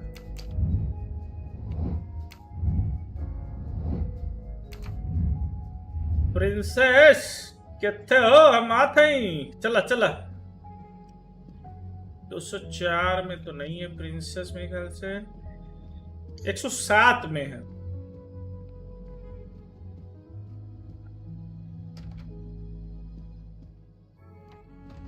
अरे इधर नहीं जाने का था, इधर जाने का. 107 में. अरे प्रिंसेस निकल पाओ. चला चला. निकला निकला. I am not prepared to receive anyone. Come back later. I'm sorry, madame, but a man has been murdered. I must ask you a few questions. You must have misunderstood me. I cannot speak to you just now. Madame, I know that Sonia Armstrong is your goddaughter. Oh, पोल खुल गया. Come in, please. Come in, please. Please forgive my intrusion, madame, but I really must ask you some questions. Then ask. I'll answer if it pleases me. We have not been properly introduced, yet I have observed her a couple of times, so I can already deduce some things about her.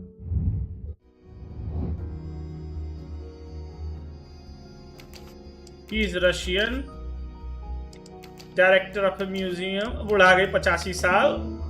बोला बुढ़ी 85 साल की. I will first ask you about last night. Will you tell me your movements? I went to bed just after dinner. I read until 11, then tried to sleep. Later I woke. What caused you to awaken? I suffered from back pain, a consequence of old age interfering with an active life. I called Schmidt around 12:45 a.m.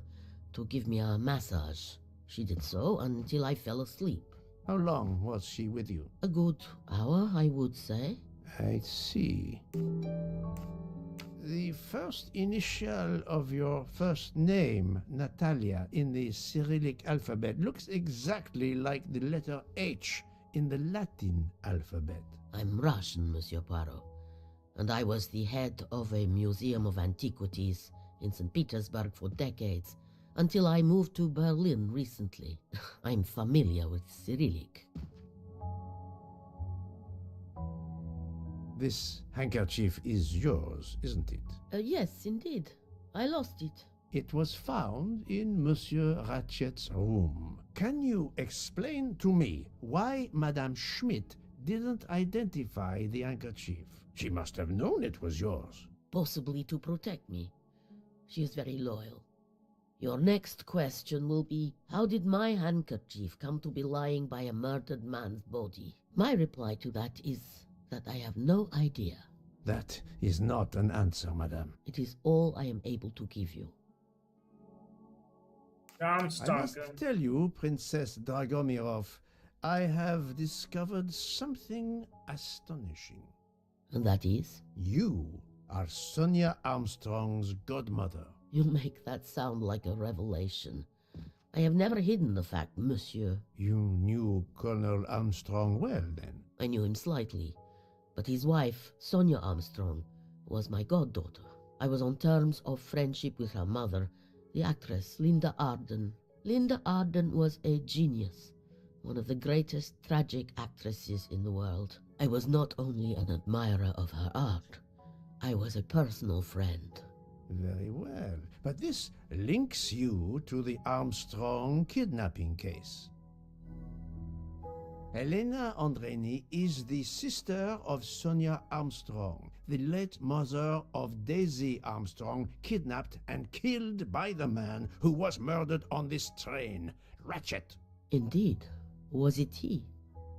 Then justice has at last been served. Allow me to summarize. Do I have a choice? First coincidence, I shall call it. You are close to the Armstrong family, and the presumed assassin of Daisy Armstrong was killed while you were on board the same train. Second coincidence, your handkerchief happens to be found at the foot of the victim's bed. Third coincidence, one of the stab wounds inflicted on the body was by a left-handed person. You are left-handed. That is a lot of coincidences, Princess Dragomirov. Well, Monsieur Poirot, call it fate. If you report to the police your coincidences, they will laugh. A woman of my age and frailty has violently murdered a man? With how many potential witnesses who saw me doddering along the corridor in the middle of the night like Lady Macbeth? You are right, Princess. You could not work alone, which means you have one or more accomplices. And it is only a matter of time before I find out who they are. I would appreciate it if you would remove yourself from my room and take your fantasies with you. Привет! Привет!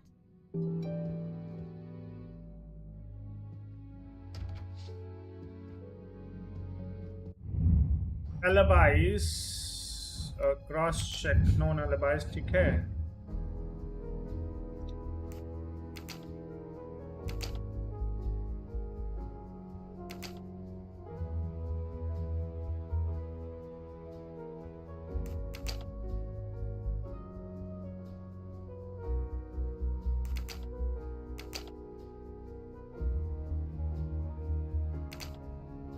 No, not good.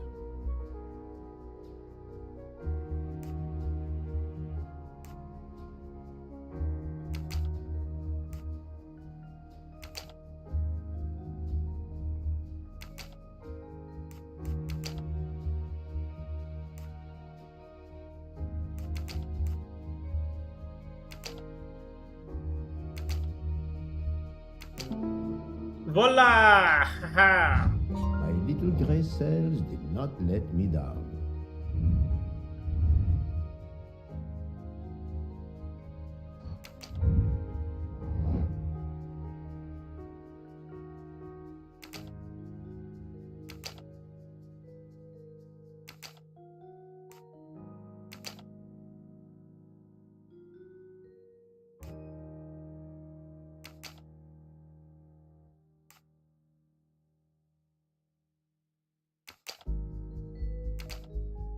Think, Poirot. That is not a good answer.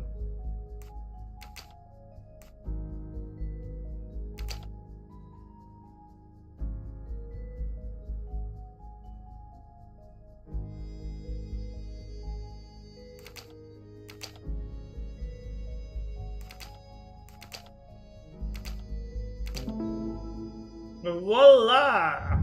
I'm right again. That happens to me a lot.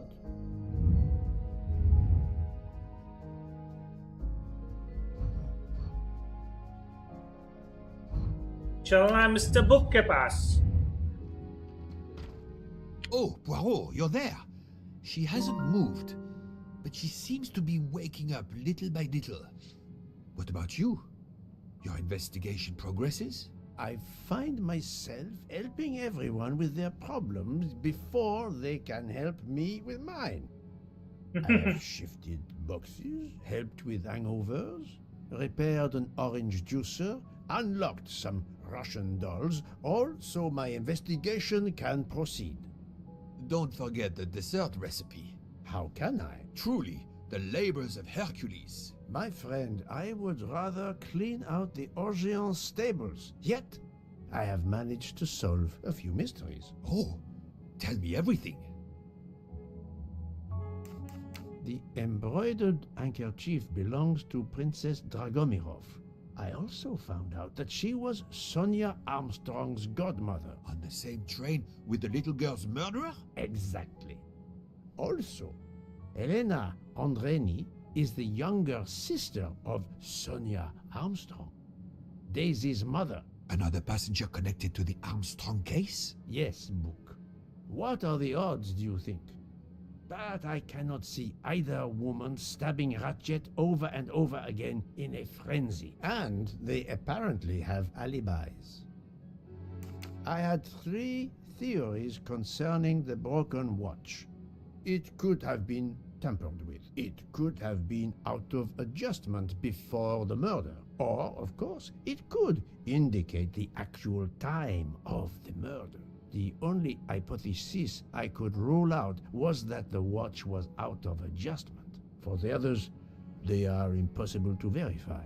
So the watch is of little use to the investigation. And I was convinced that it indicated the time of the crime. 2 women involved in the Armstrong case. Let us not forget our patient here. There are 3 women. Look, she seems to be waking up.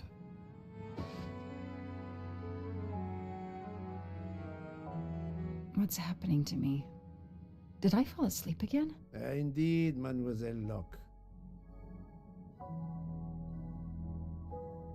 Did you take any medication? Sleeping pills, for example? No, I never use sleeping pills. I inspected your cup.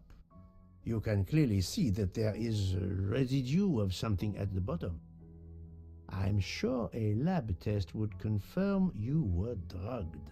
Most likely an overdose. That would explain your battle to shake off the effects. You think Fräulein Schmidt did it? She certainly had the most opportunity, but why would she? But no one knew who I was. It's impossible that someone deliberately targeted me. Okay, wait, अभी आते हैं. थोड़ा सा पानी भी जरूरी है भैया, लाइफ में पानी भी.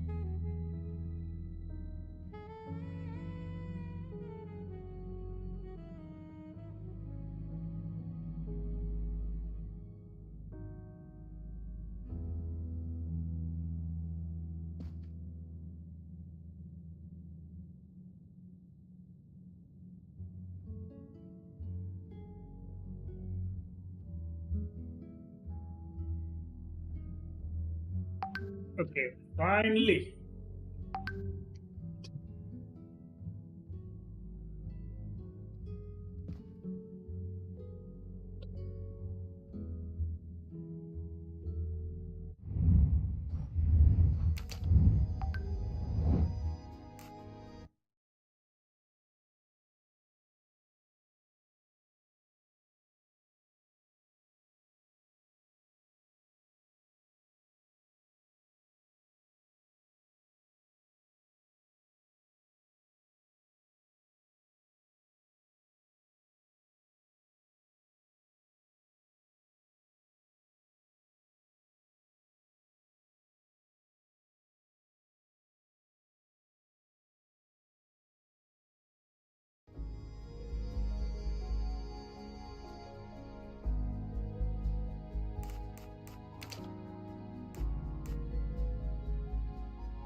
I do not think that's the right answer.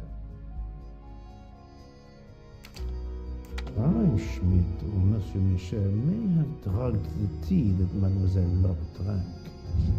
Fräulein Schmidt or Pierre Michel could have drugged your tea. They are really the only two people on this train who could have done it.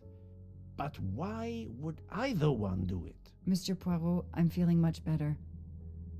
I'd like to bring you up to date to why I ended up on this train. If you are able, I would very much like you to finish your story. Very well then. After the Daisy Armstrong case was officially closed, I put out a standing request to the police departments in the Boston area for anything on Michael Clark.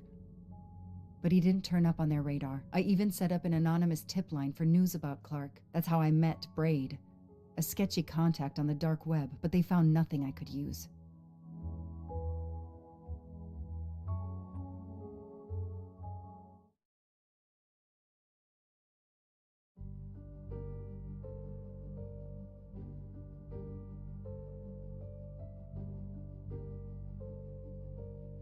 Four long years passed without anything new.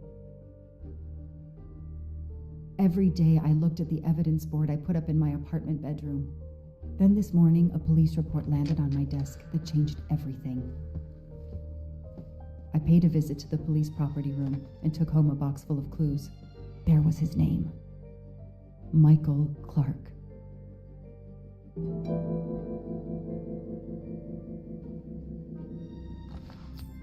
Shiny facial hair. The good news is that it's gold.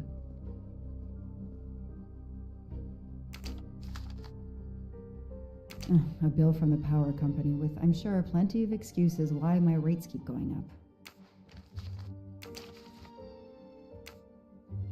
Travel. For the discriminating traveler. Also for the overworked detective who never seems to have time for vacation. Well, I can dream, can't I?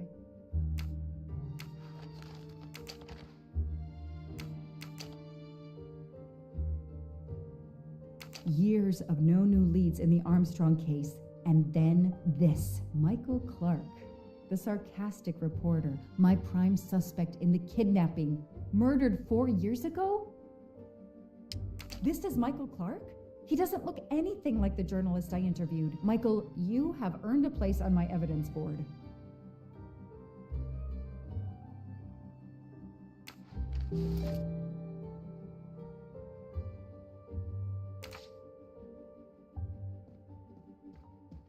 I don't have time to waste on magazines.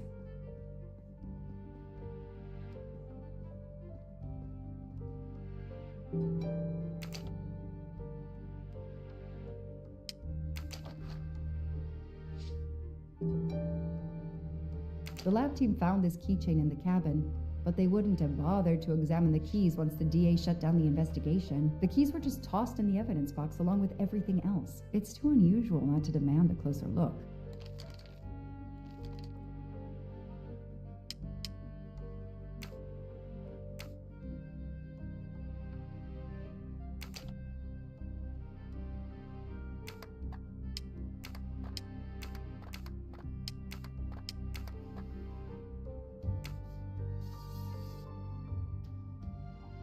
What do they call this? Brass knuckles? Brass Knuckle knuckle. busters? Illegal in Massachusetts. Possession alone can lead to serious jail time.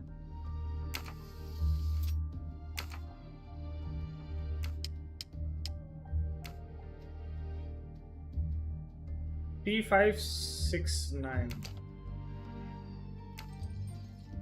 Yo, knife. A key knife. They sell them on the internet for self-protection.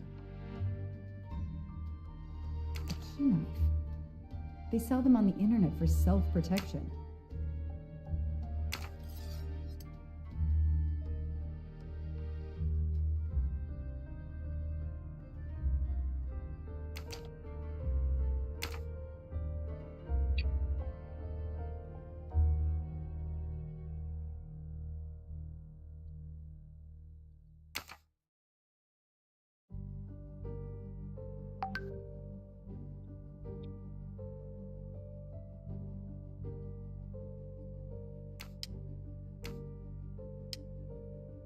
P569, no?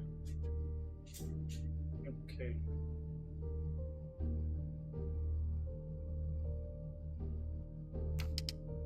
Three, 5. What is this? This is 6. This is 9. Wow.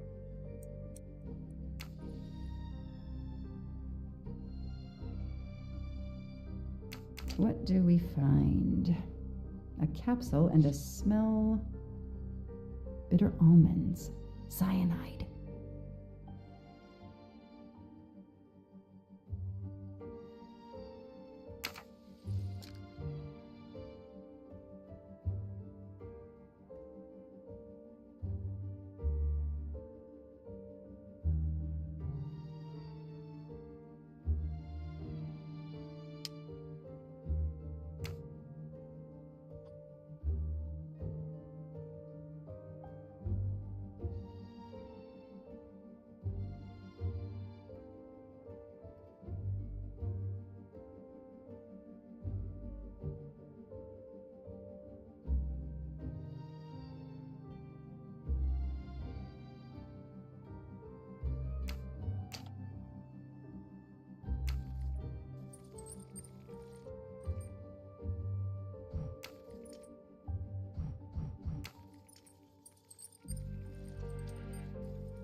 ये सब तो ठीक है, ये गड़बड़ हो गया है ना।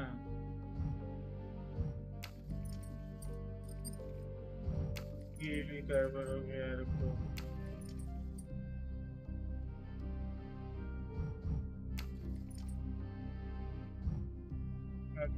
फिर गड़बड़ हो गया, गड़बड़ हो गया।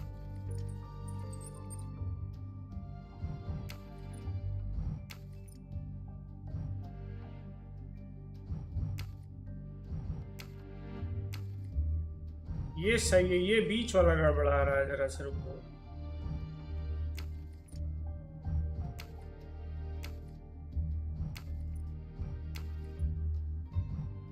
ये ठीक हो गया, ठीक है। ये गड़बड़ हो गया।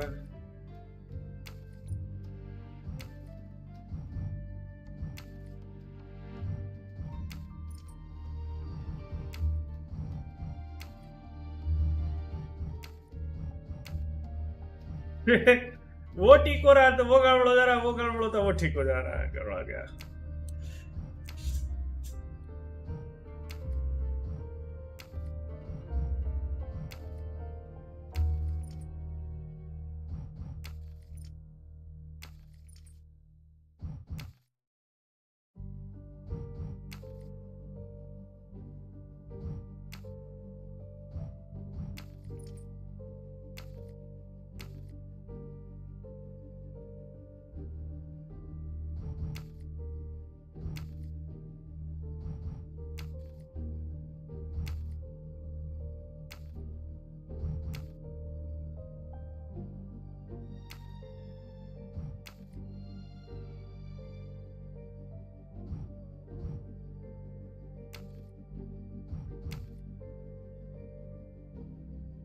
यही बीच वाला हिस्सा जो है गड़बड़ा रहा है, इसको कैसे ठीक करें हम समझ में नहीं आ रहा है।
Yo, finally,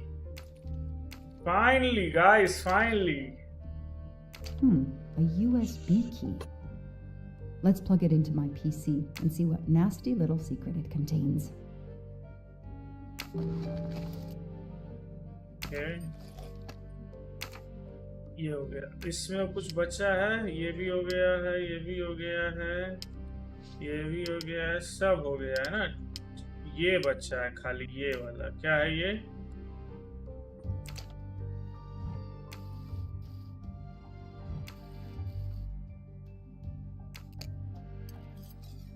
ओ भैया, ओ भैया, ओ भैया। What do we have here? A flashlight. They can also conceal knives, but in this case we have lockpicks. Lockpicks.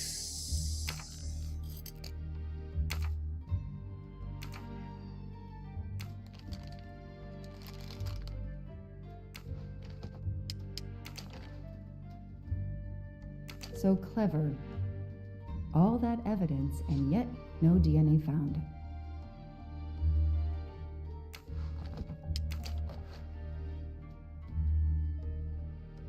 The only fingerprints found on the bottle were Suzanne's.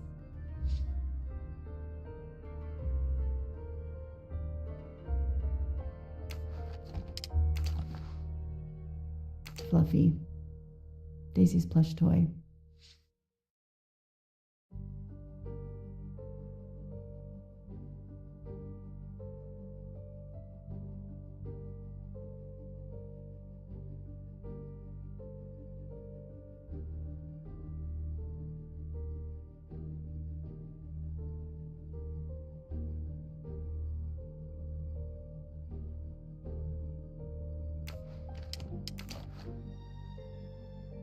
Suzanne's hair, so conveniently left in the cabin for us to find.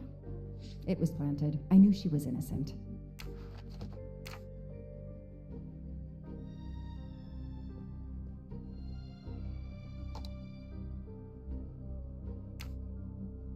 Shaved off the metro beard. But I'd recognize that smug bastard anywhere. The man I interviewed 4 years ago posing as Michael Clark. This goes on the board.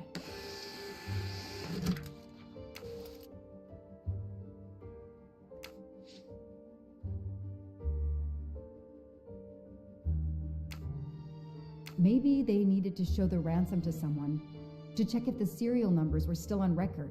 I'll print them, and on the wall they go. Absolutely nothing on this Cassetti. His driver's license is almost surely a fake.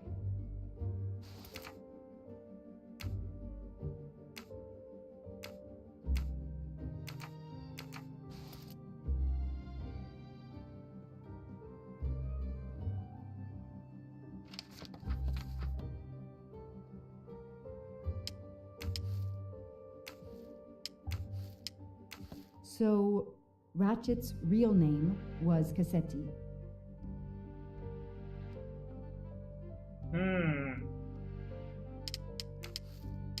This tattoo is the same on both pictures.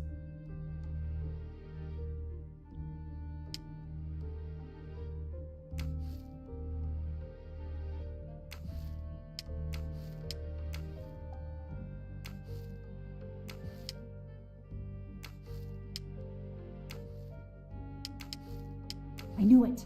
The faces don't match at all. They are clearly two different men. I should run facial recognition on my computer.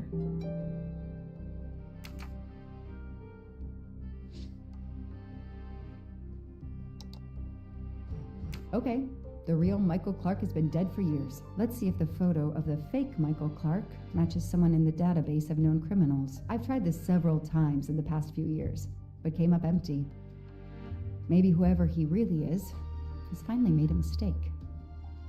That could be him, but he looks pretty different. No, this isn't it. Think! Yes, he seems different at first glance, but still, it's the same person. Nice. No, Joanna, that doesn't track. I don't need Mr. Poirot to tell me I'm wrong. All right. He's changed his appearance a lot. Probably had some plastic surgery on his nose, but there is no doubt it's the same person. Let's see why he was arrested. Arrested November 23 at the Yara airport. Mr. Ratchet, you didn't just steal statuettes. What recent information does the database have on you?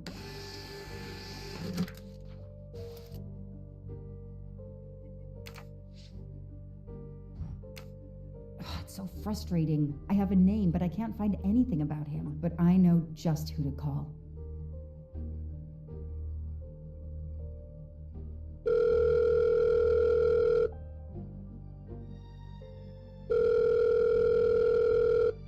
Robot Defense League, we are monitoring this call. Hello, Braid. Long time. Oh, Joanna. Hey, how may I assist you? I need you to search the dark web. Yeah, can you narrow that down a little? Cause, it's pretty big and pretty dark out here. Could you find intel about a Samuel Ratchet? Samuel Ratchet. Got it. Bad dude? They don't come worse. Send me what you find by email. Alright, hang on. Okay. Yeah, okay, nope, and okay. Oh, this might be something. I gotta do a deeper dive, but you should find this interesting. Could be coincidence if I believed in them. Emailing details. Domo arigato, Mr. Roboto. We're here to save mankind. Oh, it's a cookbook. It's a cookbook. The Orient Express. I'm gonna print these tickets and put them on the board. Hector McQueen!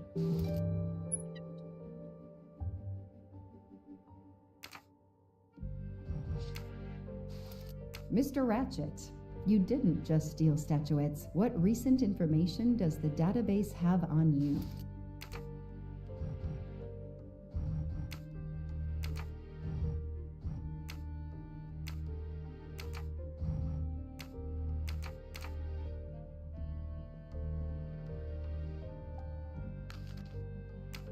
The Orient Express departs from Istanbul next week.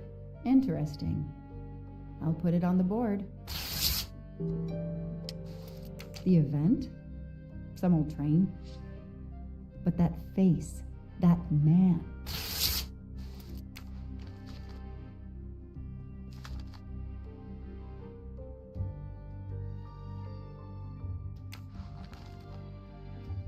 Poor little girl.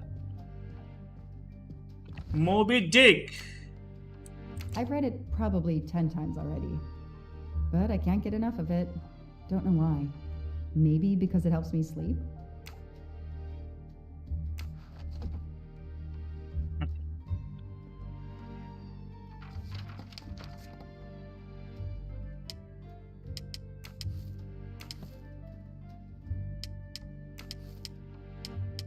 This is Ratchet's ticket. The DA resigned soon after the Armstrong case.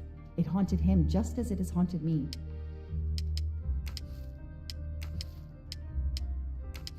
I know that face. That's John Armstrong's driver.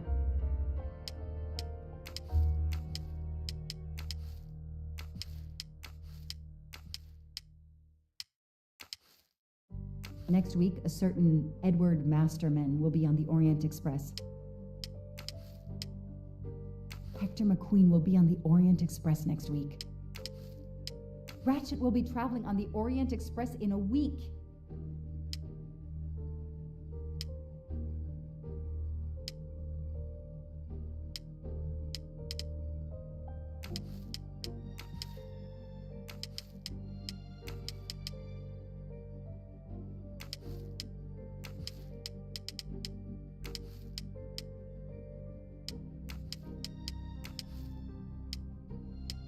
These tickets were all booked by McQueen.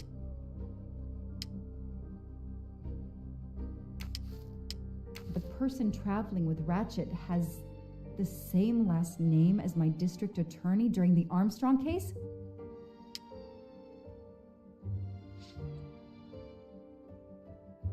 Okay.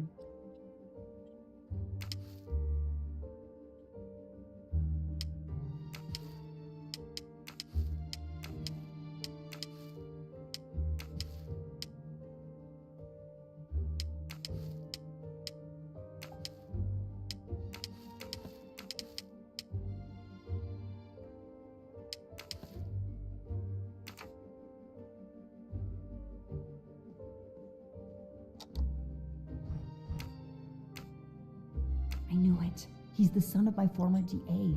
He goes on the evidence board.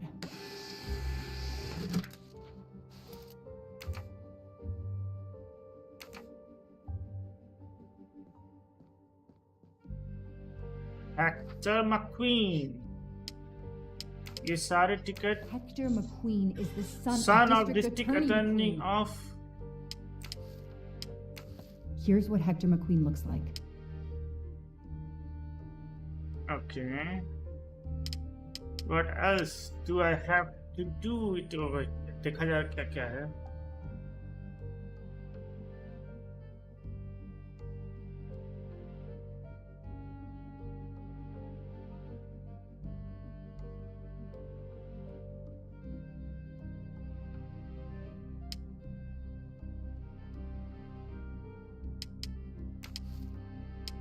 As Ratchet is alive, the dead man can only be Noah. Noah.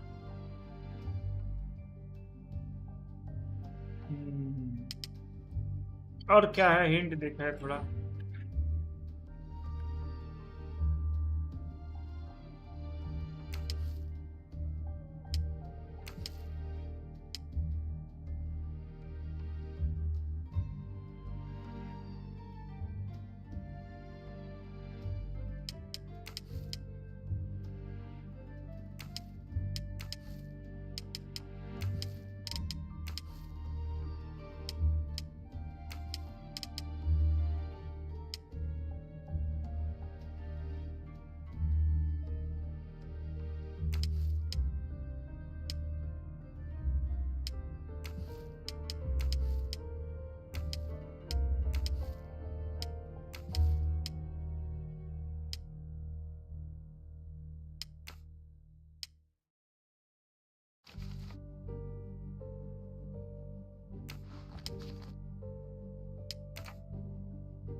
किसी और की photo आई है क्या देखा जाए.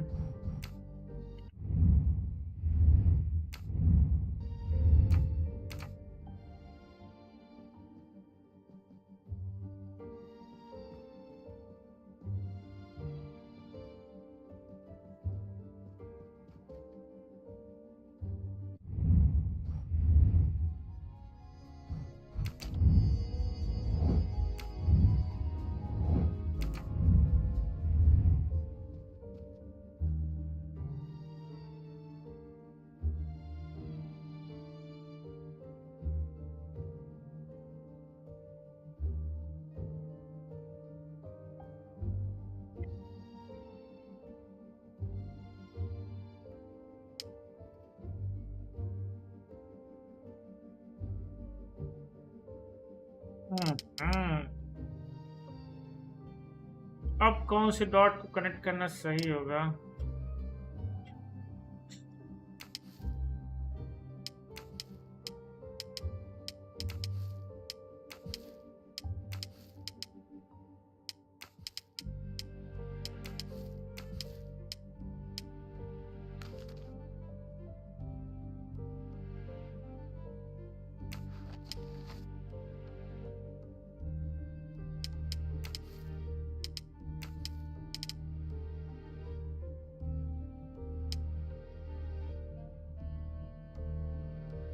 Hint काम नहीं कर रहा यार, हद है।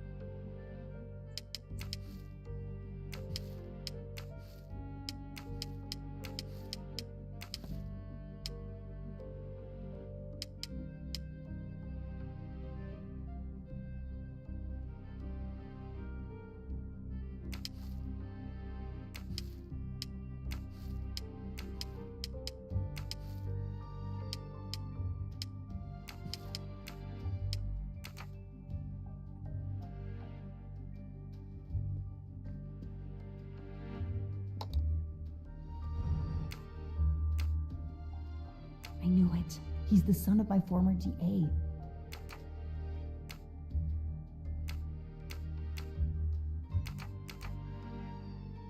I know I have to stop printing. It's bad for the planet.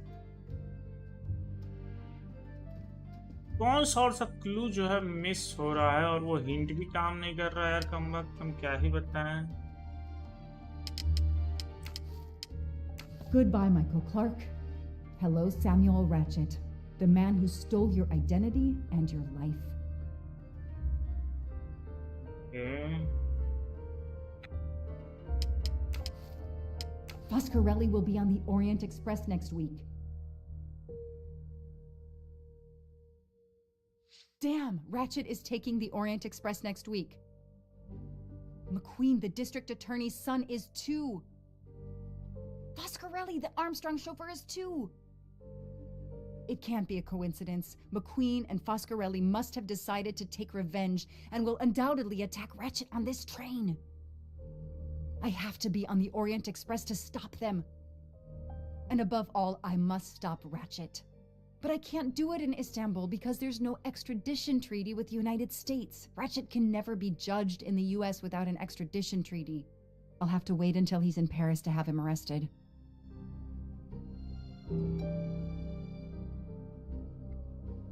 Get an Orient Express ticket. Let's buy a ticket, guys. Let's buy a ticket.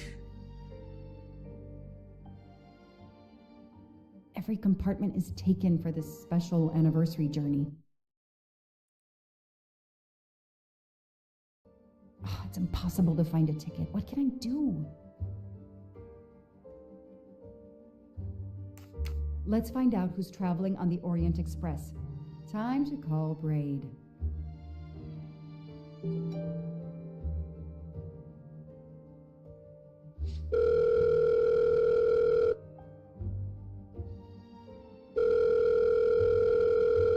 Braid! It's me again. I haven't found anything useful yet. I need one last favor. But it's a big one. Uh-oh. Can you find me the list of passengers of the Orient Express for that anniversary trip? Hold on. Jeez, their IT is surprisingly good. Maybe because of the big event. I found the list, but they sealed my back door as I was starting to capture it. Oh no. Whoa, calm down. I got one name. Female. The name I got before they kicked me off the server was Stacy Johnson. Do you feel like a Stacy Johnson? The question is, how is she going to feel about helping me? That's one you'll have to figure out for yourself. I gotta go back to weaving my magic on the web.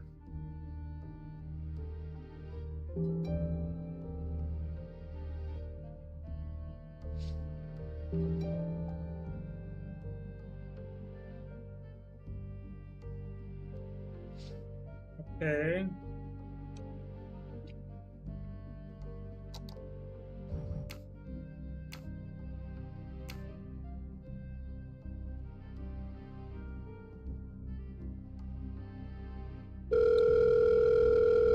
Stacy Johnson, guys. Stacy Johnson.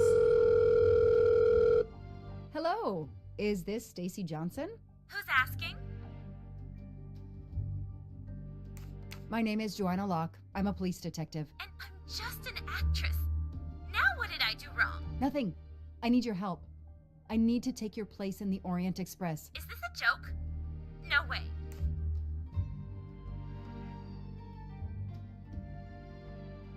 Do you remember the Armstrong kidnapping? Of course I do. That poor little girl. I'm a police officer. I have a new lead that may help me find her killer. Wait, didn't they prove it was the nanny? I have found compelling new evidence. I've reopened my investigation. You know, I had my doubts about the murderous nanny. I played a nanny a couple years ago in a slasher. I was killed in the first episode, but it got me interested in helping kids. Stacy, please. You say you help kids? Well, I joined a couple of associations who are trying to help underprivileged kids. If this little girl's real killer is still out there somewhere, I'd do anything I could to help. Getting me on that train will help more than you can imagine. So, you want my ticket for the Orient Express? But I booked it months ago. I was so much looking forward to this trip. Stacy, I can tell you care about kids. Here's your chance to help put this beast in prison for the rest of his life. Think of the publicity for those causes you care about. Think about the kids. The kids? Yeah. All right. We'll do it for Daisy and the kids who suffer. I'll take care of changing the tickets to your name and send it to you. Get him. Make him pay. I will. Thank you so much.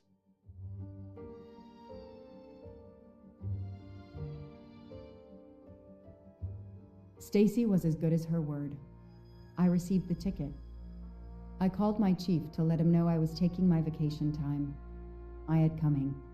I flew to Istanbul. I was finally going to nail the monster responsible for Daisy Armstrong's death, Michael Clark's death, even his accomplice, and, I suspected, so many others as well. You know the rest.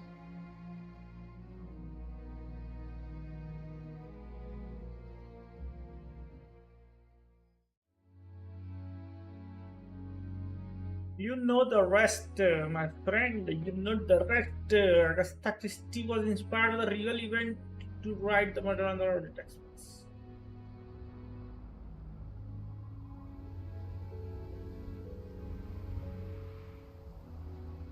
And that's how I found myself on this train, on Ratchet's trail. The rest, you know. My identity is easily checked with the Berkshire Police. Thank you for your detailed account, Mademoiselle Locke, in addition to giving us crucial details of the investigation. You have made it clear that there are many who might wish to see Ratchet dead.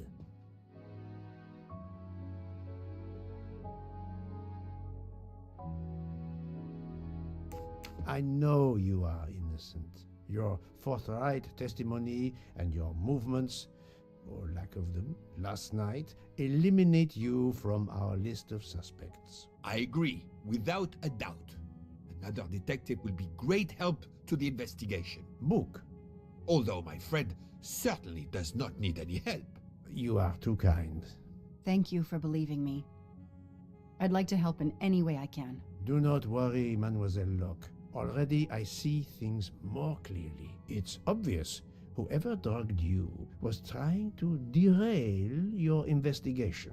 You mean the person who did this to me is Ratchet's killer? Both Monsieur Michel and Fraulein Schmidt had the means and opportunity to drug you. While you get your strength back, I intend to interview them. Excellent idea, my friend. All this excitement has whetted my appetite. I'm sure Mademoiselle Locke won't say no to a good, invigorating meal. What? No. I want to hear what the conductor and Fräulein Schmidt have to say for themselves. It is my duty to ensure the well-being of the passengers. If Dr. Constantine has no objection, I will escort you to the restaurant car. On the contrary, some food will do her the greatest good. Well, I'm still a little shaky. Mr. Poirot, will you please keep me informed about what you learn? You may be certain of it.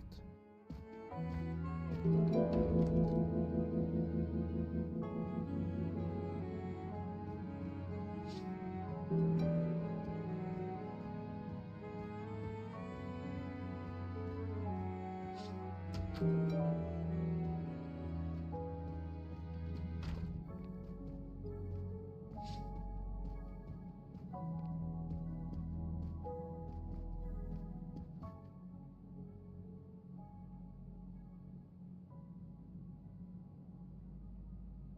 have nothing to ask them at the moment. I should leave them alone. I should leave them alone. Let's go talk to...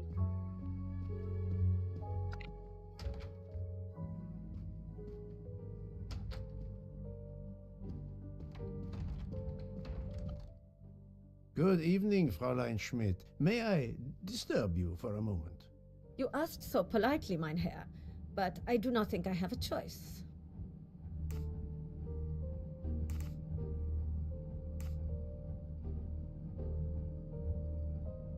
I wanted to let you know that your roommate, Mademoiselle Locke, is awake. Ah, yes, I'm glad to hear that. I was worried about her. Did she tell you what had happened to her?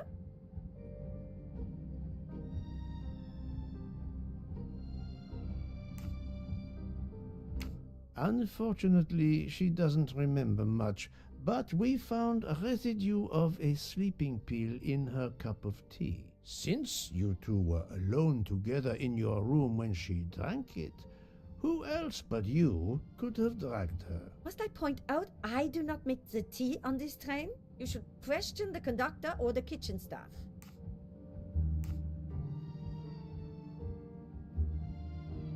I know you have sleeping pills, Fräulein.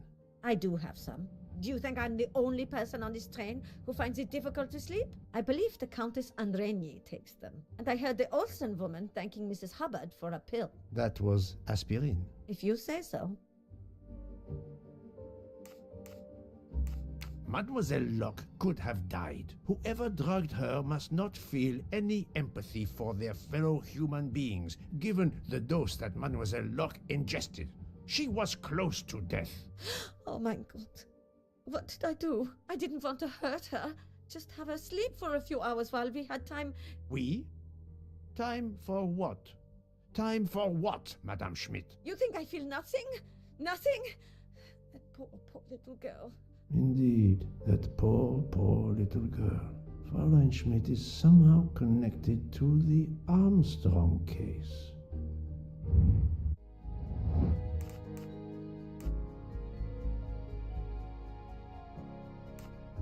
I must admit I'm not right this time. That was easy. Fräulein Schmidt, I have a certain reputation for sniffing out... I am not a murderer. Forgive me, but I was going to say brilliant chefs. You were the Armstrong family's cook, were you not? But... yes. I was the cook of that lovely, lovely family. I'm sorry, but I must ask you to give me some time to collect myself. It wasn't supposed to be like this. My darling, my poor darling child. I will give you that time, Fräulein. You have given me much more in exchange. I must check in with my other suspects to make certain I have all the... चला जब बात किया जाए conductor भाई साहब से, TT बोले तो टीटी आजा.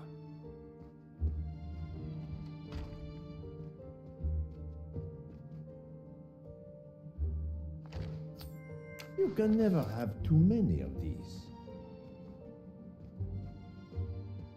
टीटी भाई साहब, टीटी किधर हैं? अरे फेस्टिवल के टाइम पे टिकट नहीं मिलता है, समझा करो. ट्रेन की टीटी पकड़ा जाएगा इस.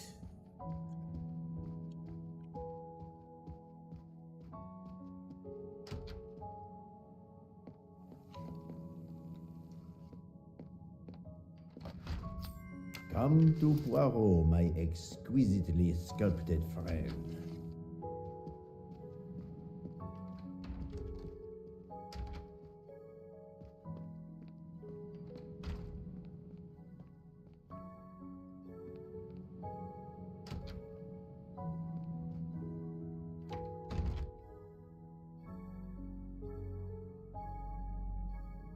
Good evening, Michel. Am I bothering you? You seem stressed. With everything that's going on, Must admit, it's difficult to be relaxed. Of course, I understand. Especially since we know that Detective Locke's tea was drugged before it was served to her. Detective? Come now, Michel. Surely you would have taken the opportunity to search her things and found her badge. Luckily, she woke up and was finally able to tell us her story. Otaru boiled the water, Jean made the tea. I just brought it. Sir, it could have been any of the staff. Your defense is to accuse others?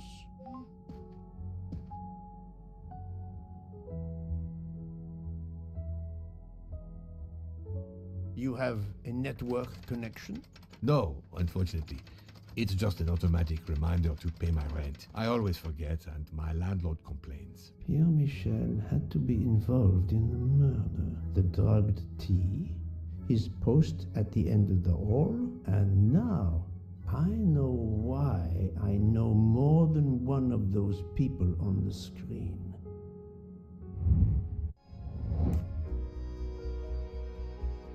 Who is person on the left?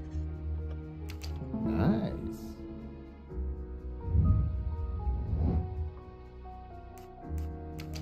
Fantastic.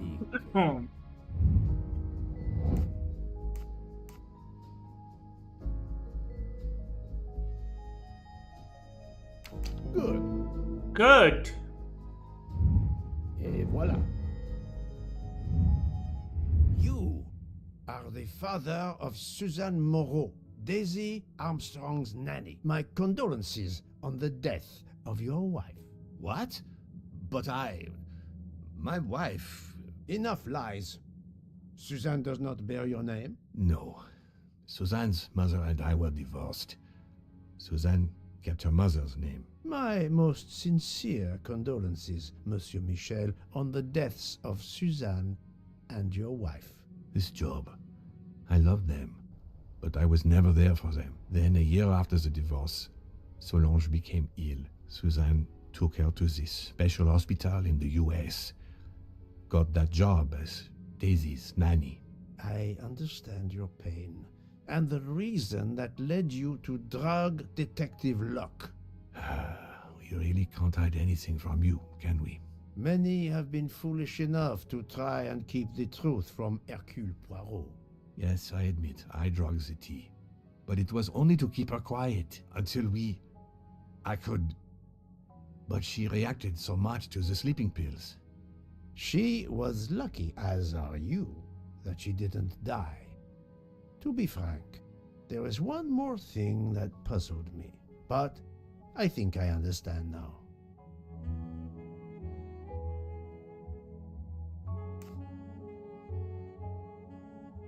Monsieur Hardman was Suzanne's fiancé. Huh. I have the impression my whole life to you is an open book. Yes, Cyrus was my daughter's fiancé. I almost consider Cyrus as my own son. Of course, much more is clear now. I have been patient long enough. It is time to go and see what all the commotion is next door.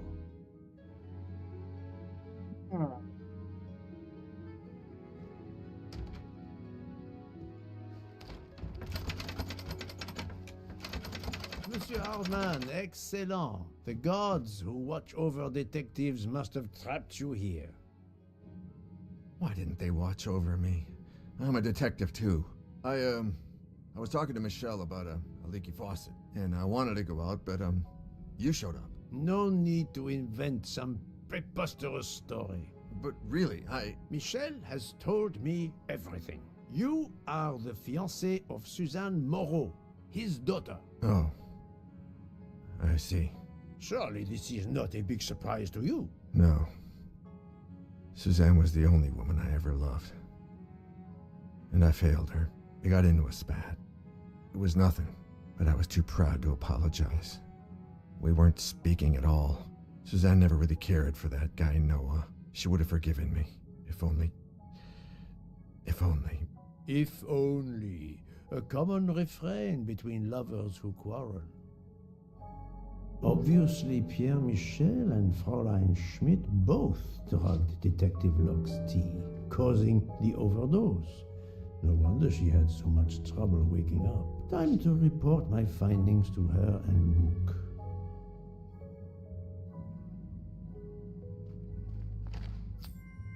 Haha!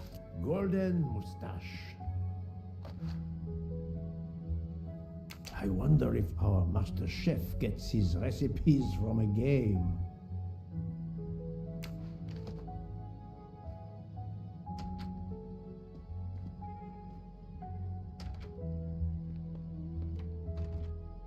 Let's go and talk to Book and Detective Joanna Locke.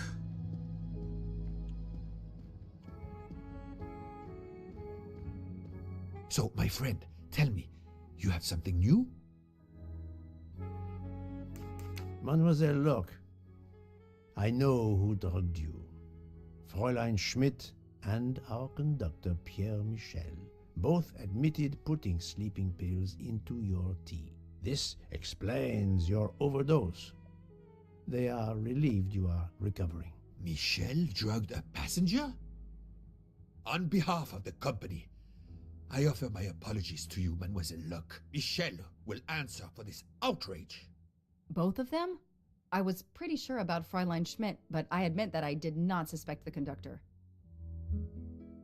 I have uncovered multiple connections with the Armstrong case. Pierre Michel is the father of Suzanne Moreau, little Daisy's nanny, and Monsieur Hardman was Suzanne's fiancé. As for Hildegard Schmidt, she was the cook of the Armstrong family. What a coincidence, don't you think? Don't you think? It's incredible! What are the odds that so many people linked to that tragic affair ended up on the same train? About the same as you winning the lottery, my friend. I wasn't the officer who interviewed Fräulein Schmidt back then, so she couldn't recognize me here on the train. How could they know who I was? There were other passengers who might have. Or she may have seen you when you visited the Armstrong home. It is now clear to me that some of the clues to this elaborate plot were staged for my benefit. Okay, what did they want me to believe? Falsely. The murderer got on the train at Winscopey, killed Ratchet, and get off immediately. The murderer boarded on the train at Winscopey, killed Ratchet, and is still on the train. Okay.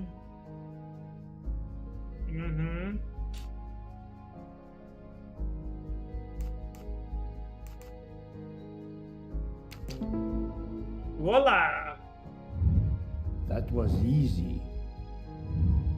Some clues and information collected so far could lead to a hypothesis.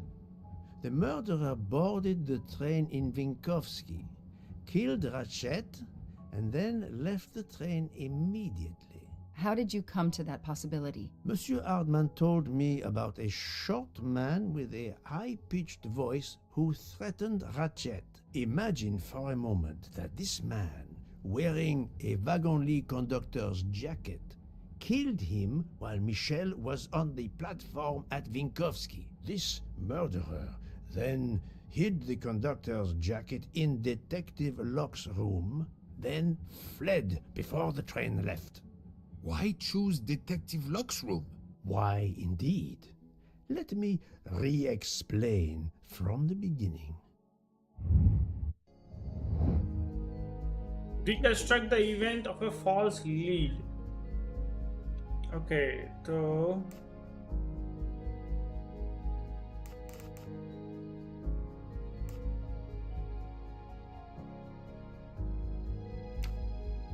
okay, the train stopped at Winskovsky at midnight. Mr. Michel goes down to the platform. Okay.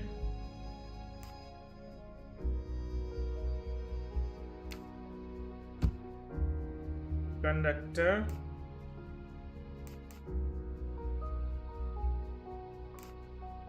The murderer killed Ratchet.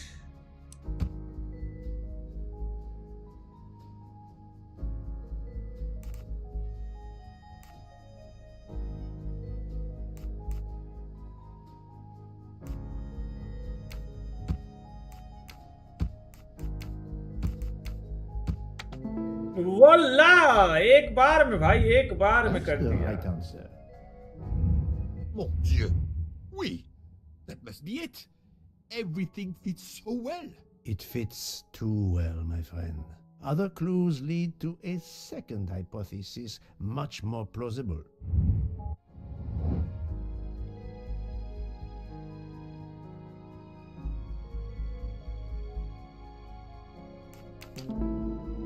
वल्ला.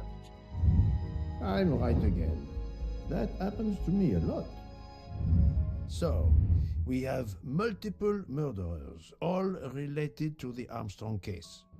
The murderer from Vinkovsky was a fabrication to turn suspicion away from those on the train. They expected the investigation to be led by some small-town official who could easily be misled. Mr. Poirot? Detective Locke, forgive me. You are an obvious exception. You tracked Ratchet with the tenacity of a bloodhound. Unfortunately for the killers, they not only had you to deal with, but now they had, and I say this with all modesty, the world's greatest detective, Hercule Poirot, dropped into the midst of their meticulous planning. Multiple murderers? Multiple detectives? Poirot, please take pity on me. Who is linked to this case and who is not? My poor friend, I have gone speeding out of the station without you. I will continue.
I must admit I'm not right this time.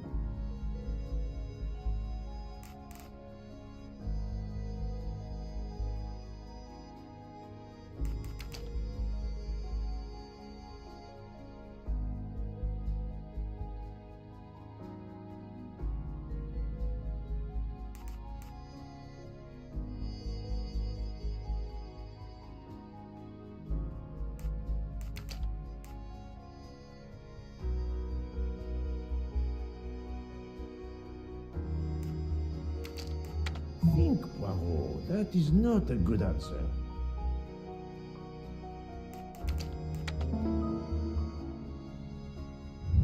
I'm right again.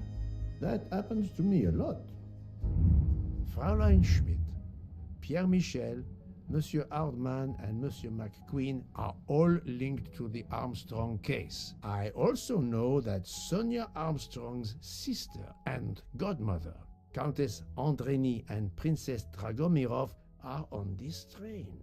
And finally, Detective Locke discovered that Mr. Foscarelli was the Armstrong chauffeur.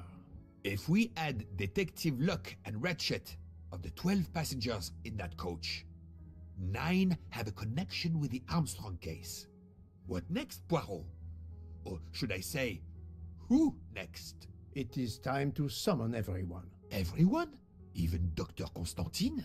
The train crew other than Michel? Dr. Constantine, yes. I will need him. But we don't want the others as witnesses. I will see that their duties keep them occupied elsewhere. Excellent. I have always thought this moment in a case is much like Rodin unveiling the thinker before a captivated audience. A work of art. Have you not felt that way, Detective? No, Mr. Poirot. I'm happy just to slap the cuffs on him. Well, there is some artistry in that as well, I suppose. Where would you like the unveiling, Poirot? The lounge? Perfect. Then I will gather all the passengers in the lounge.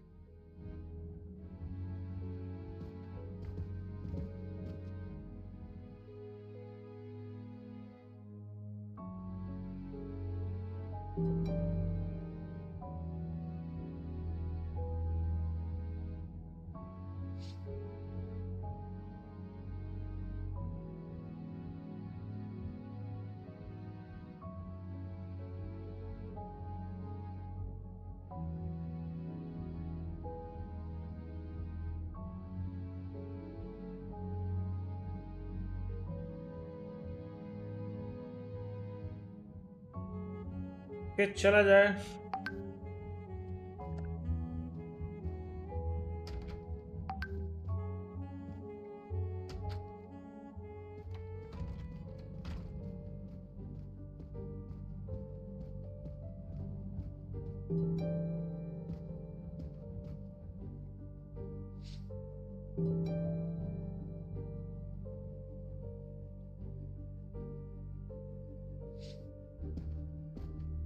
Monsieur Book, are the train crew locked in their quarters?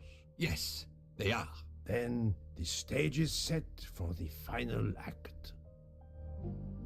Ladies and gentlemen, I have gathered you together to hear my reconstruction of the murder of Samuel Edward Ratchet, also known as Cassetti. There is not one, but two possible solutions of the crime. I shall put them both before you, and I shall ask Monsieur Book and Dr. Constantine here to judge which solution is the correct one. Two solutions? Mr. Poirot, I am hardly qualified. Nevertheless, your assistance is required. Now, you all know the facts of the case.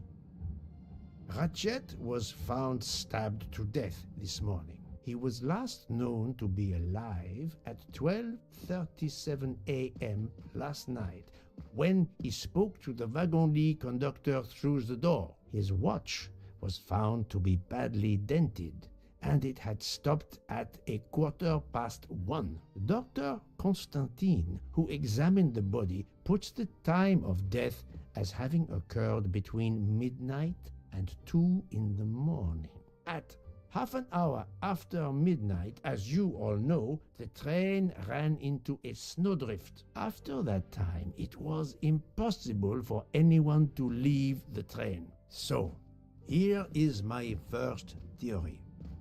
The enemy, as Ratchet expected, joined the train at Vinkovsky by the door left open by Captain Arbuthnot and Monsieur McQueen, who had just descended to the platform. He was equipped with a wagon-lit jacket, which he wore over his ordinary clothes, and a pass key which enabled him to gain access to Ratchet's compartment in spite of the doors being locked. Ratchet was under the influence of a sleeping draught. This man stabbed him with great ferocity, 12 wounds in all. He left the compartment through the communicating door to Madame Hubbard's compartment. Yes, that's so. Scared me half out of my wits. The murderer thrust the dagger he had used into Mrs. Hubbard's handbag in passing. Without knowing it, he lost a button of his uniform. Then he slipped out of the compartment and along the corridor. He put the uniform jacket into Detective Locke's suitcase to cast suspicion on her. And a few minutes later, dressed in his ordinary clothes, he left the train just before it started off again, using the same means for egress, the door near the dining car.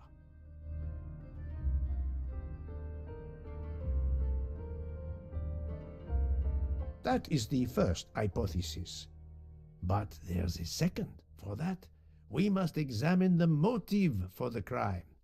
Why was Ratchet killed? The motive is clear. Revenge, of course. Nothing was stolen, and we know that Ratchet had made many enemies. This was a premeditated crime, meticulously planned. Since the kidnapping and death of little Daisy Armstrong, which traumatized many people close to the family. Even when the police concluded that it was Suzanne Moreau, questions remained. Detective Locke continued her investigation, as did others. They became convinced the truth lay elsewhere. We now know who the real murderer of Daisy is.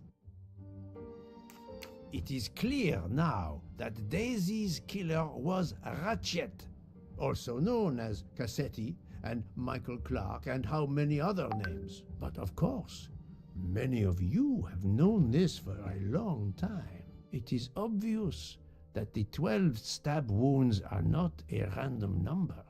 Dr. Constantine's analysis revealed that some stab wounds appeared to have been caused by a right-handed attacker. Others indicated the knife wielder was left-handed. Some wounds were deep, more than one fatal, yet others were not much more than mere scratches. What can explain these discrepancies? This leads us to an obvious conclusion. They are symbolic. 12 stabs. 12! The same number as a trial jury in the United States. But not just a jury of 12 members condemning him to death, but 12 executioners as well. This self-appointed jury had meticulously planned for everything except snow. Snow. The avalanche that stopped us, as well as the presence of not one but two detectives on the train. They had to improvise, to hastily add clues and false leads.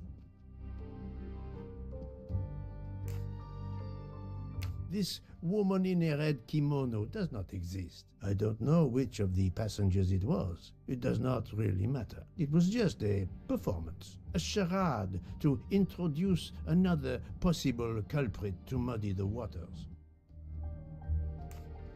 The time on Ratchet's broken watch was deliberately set to conceal the true time of the crime.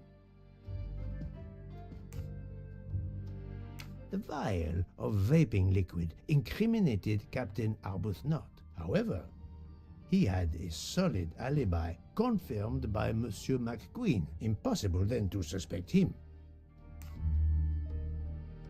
The conductor's jacket found in Detective Locke's suitcase was put there only to cast suspicion upon her. All these false leads were intended for me. But I am Poirot. I understood the truth. We have a train full of suspects. It's time to identify who the real culprits are. Let's start with Detective Locke.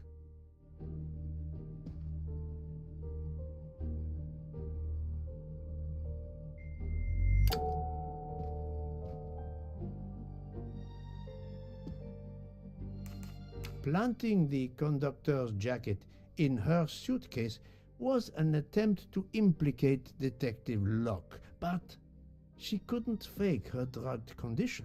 Dr. Constantine can testify that the drugged tea incapacitated her for hours, and she had 2 relapses.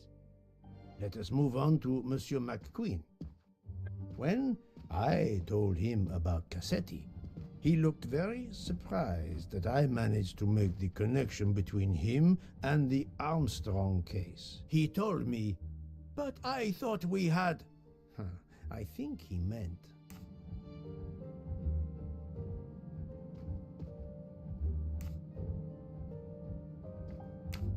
You thought you didn't leave any real clues linking the murder to the Armstrong kidnapping. Moreover, You insisted that Ratchet did not speak French when you knew I had heard a voice calling out in French that was supposed to be Ratchet.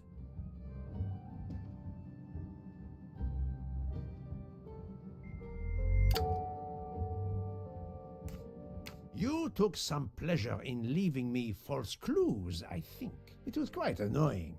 But you told me yourself that your father was the district attorney who handled the Armstrong case. The case haunted my father. At first, he believed Suzanne Moreau had helped her boyfriend, Noah, to kidnap Daisy, even though there were questions that went unanswered, and a young policewoman refused to let it go, continuing to find discrepancies, but never enough to reopen the official investigation. That policewoman sits there. Her name is Joanna Locke. Then tell him. Tell him how in the end my father believed you, how he resigned a job that he loved, racked with guilt that he may have let that monster go free. He died young, broken, his faith in justice broken. That's what Ratchet did to him. Thank you for your honesty, Monsieur McQueen. Your father is one more victim of the man who called himself Ratchet. Now, I will turn to Ratchet's valet, Monsieur Masterman.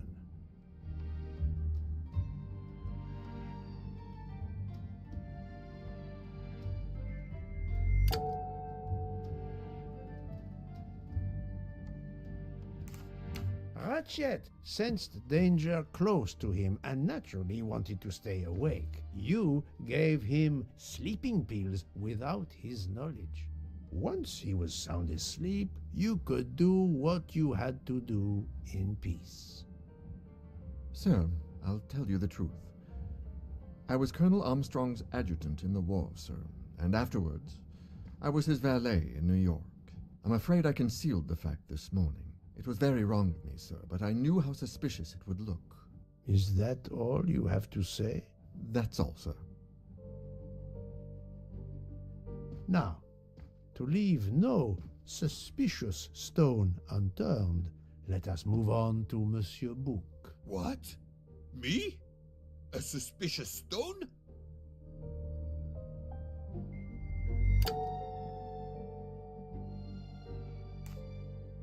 Book, my friend, of course you are not guilty. You did everything you could to get me on this train. What madness would cause you to ensure, and I speak with all modesty, that the best detective in the world could be present to witness your crime? But doesn't our friendship count as well? Most assuredly, but a murderer can wear all sorts of masks, including friendship. Let us consider our ever-efficient wagon-lit conductor, Pierre Michel.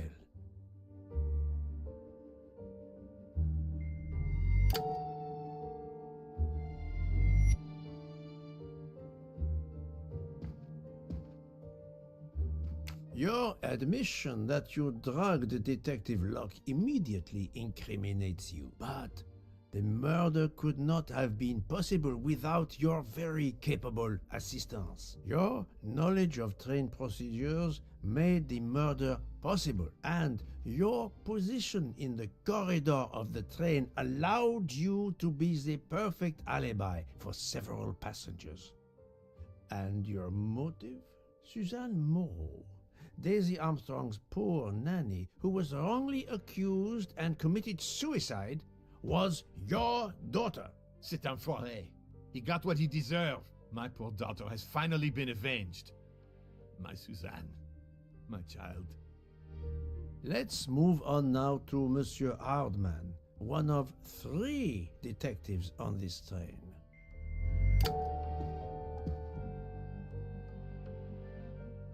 Monsieur Hardman, I think you are a real detective.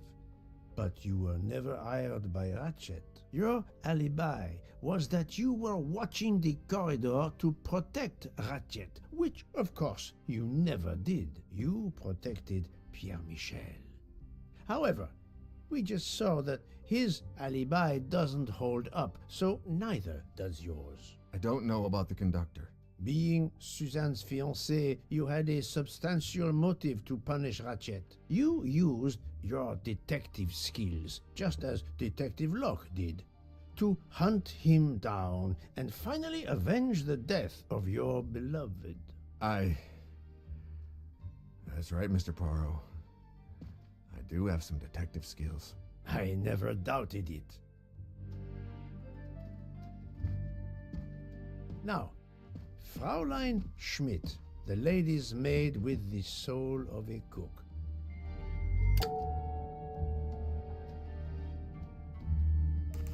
Fraulein Schmidt, you told me of your remorse for drugging Detective Locke. I believe you are sincere. However, as the cook of the Armstrong family, you experienced the drama from within. The death of Daisy, then Sonia Armstrong, who died in childbirth, and finally, Suzanne and John Armstrong. So much misfortune in that poor family. The death of this criminal is only justice. Let us move on to Countess Andreni. I was impressed by the earnestness of her husband when he swore to me solemnly on his honor that his wife never left her compartment that night. Should I believe it?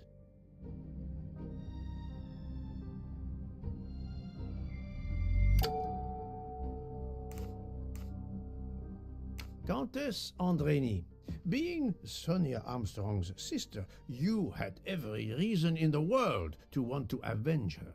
But you were incapable of stabbing someone, even after what he had done to you and your family. The night of the crime, you simply took a sleeping pill. I appreciate the irony that nearby, Detective Locke was also in a drugged sleep. When you awoke, you thought the nightmare was over. Rudolph? Hush, my love. Hush. Excellent transition. I was coming to you, Count Andreni.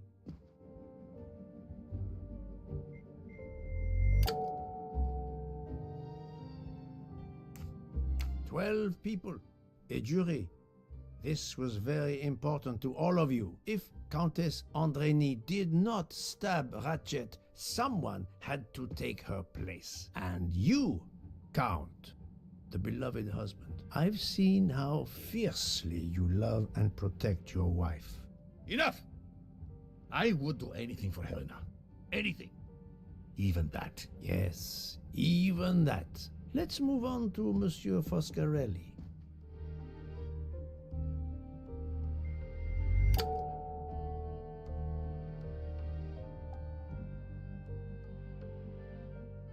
Detective Locke found out that you were the Armstrong chauffeur, and that you planned to travel on the same train at the same time as Ratchet. That is what made her decide to obtain a ticket as well. Unfortunately, she could not prevent the murder. Have you lost your tongue, Mr. Foscarelli? Oh, Daisy. She was the delight of the house. Tonio, she called me.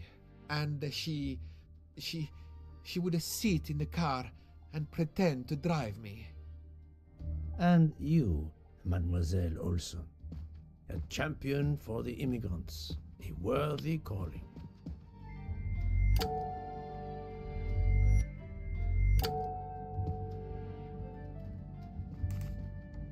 Mademoiselle Olson, you supported Madame Hubbard's story about her connecting door latch, a story that I later demonstrated to be impossible. So, you deliberately lied to me, and you also lied about Mademoiselle Debenham's whereabouts. Enough! I can't take this anymore. I know what you want from me, Mr. Poirot. Very well. Here it is. She was my little Daisy, my angel, so patient. When I patched a scrape or took her temperature, that was my job. But she was so much more to me. She was a shining light in an ever-darkening world. I've tried to honor her by caring for children who have lost everything. Thank you, Mademoiselle Olsen. You too shed light on your part in this mystery. You were Daisy Armstrong's nurse. I will ask you no more questions. It is enough that you have admitted what I know to be the truth, and I understand. Let's move on. Dr. Constantine. You suspect me? I know none of these people. I didn't know Ratchet either, and I've taken a solemn oath to help people, not murder them.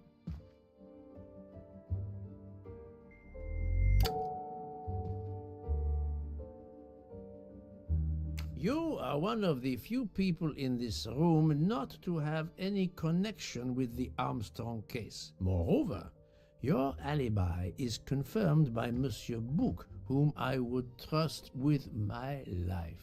That is very kindly said, my friend. We now come to Mademoiselle Debenham and Captain Arbuthnot, whose relationship was not in doubt from the moment I inspected your room at the hotel. You have a bloody nerve. Indeed, I do. We're getting married. Congratulations. But I would rather talk about your relationship to John Armstrong.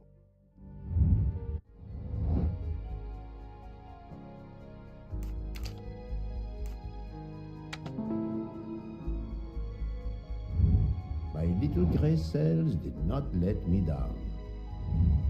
Captain Arbuthnot, you served in the army with John Armstrong. What I don't understand is why a man your age is still a captain. One might expect you to be a colonel as well. Ever fought in a war, Poirot? It was war that first brought me to England. Then you know what it's like. There's a shattering sound, and death, and mistakes, acting on intelligence that proved to be wrong. I sent a patrol to their death. Good men, brave men, wasted. John testified on my behalf at a court-martial. I'm not a colonel. I don't deserve to be, you bloody fool. But I'm also not in prison. John remained my best friend until... There, you have my story. Understand now? Archie, calm down, please. You're right, Mary. What you see in me, I don't understand. Oh, Archie, I see in you what John saw. Miss Debenham, I'm sorry. My turn, is it? I'm afraid so. And you have caused me quite a puzzlement. Your connection with the Armstrong family was not obvious. Then I remembered the job you currently hold.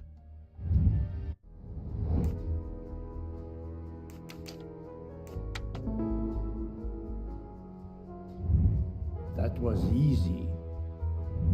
You were the teacher of...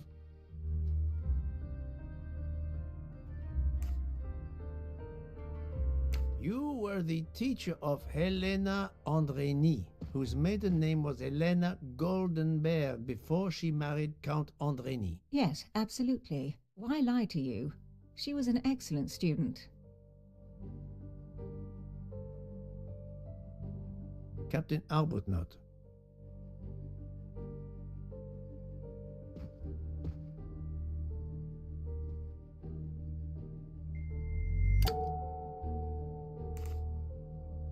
You had one of the strongest alibis, thanks to Mr. McQueen, but his testimony melted like a snowflake. There went your alibi. Poof! Unless you have another one. As for you, Mademoiselle Debenham,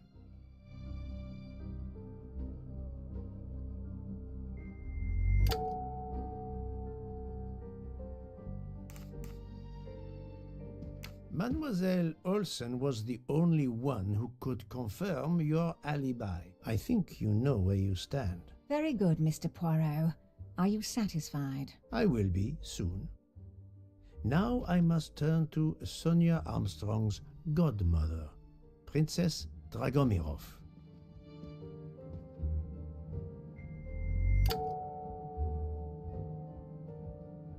Princess Dragomirov, you weren't on my list of suspects at the start, given your social position. I left my social position in a cold country. Do you object to being addressed as princess? I deny people the opportunity. It makes a good story to tell their friends. It also guarantees a good table in the best restaurants. Princess, there is also, forgive me, your extreme physical fragility. It does not stop me when I must be strong. Indeed.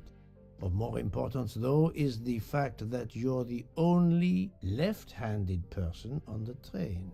And the single blow to Ratchet from a left-handed person was very, forgive me, weak. Finally, I'm afraid I know the alibi that you shared with Fraulein Schmidt is false. You have been very thorough, sir. I hope you will permit me to say we are much alike. I am honored.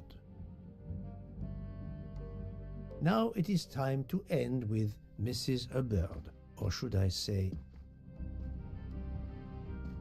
Linda Arden. If Princess Dragomirov hadn't told me about her relationship with this famous actress, I might not have made the connection. But you are a great actress, madame. Your performance as a flighty, self-involved woman was superb. I never would have guessed something entirely different. As for what ties you to the Armstrong family, it is obvious.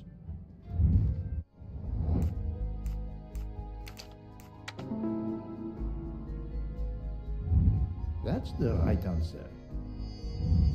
Mrs. Hubbard, you are the mother of Sonia Armstrong and Mrs. Andreni.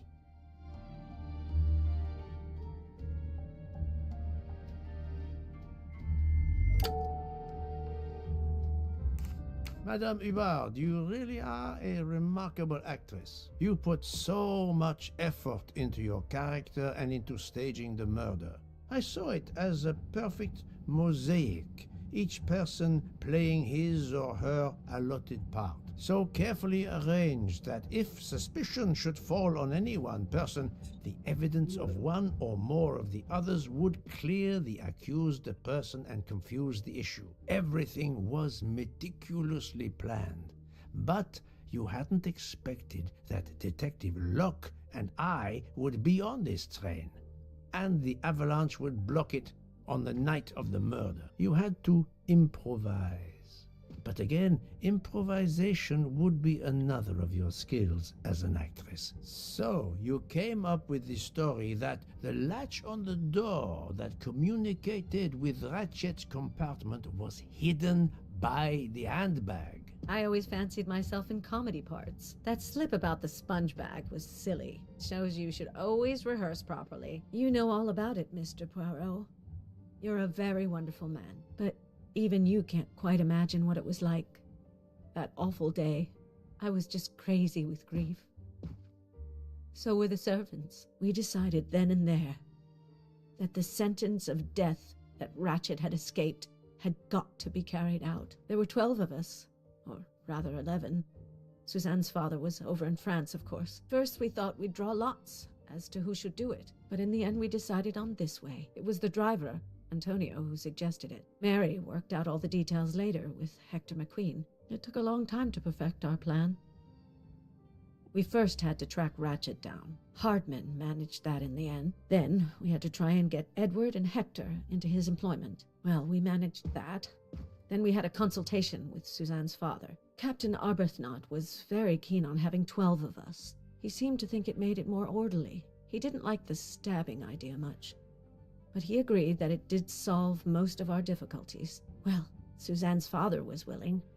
Suzanne had been his only child. We knew from Hector that Ratchet would be coming back from the east sooner or later by the Orient Express. With Pierre Michel actually working on that train, the chance was too good to be missed. My daughter's husband had to know, of course, and he insisted on coming on the train with her. Hector wrangled it so that Ratchet selected the right day for traveling when Michel would be on duty. And then, at the last minute, you came. For the rest of the story, you worked out everything, Mr. Poirot. You were right about all of us. What are you going to do about it? If it must all come out, can't you lay the blame upon me and me only? I would have stabbed that man 12 times willingly. It wasn't only that he was responsible for my daughter's death and her child's, and that of the other child who might have been alive and happy now. It was more than that. There had been other children kidnapped before Daisy, and there might be others in the future. Society had condemned him. We were only carrying out the sentence, but it's unnecessary to bring all these others into it, all these good, faithful souls. You are a director of the company, Monsieur Bouc. What do you say?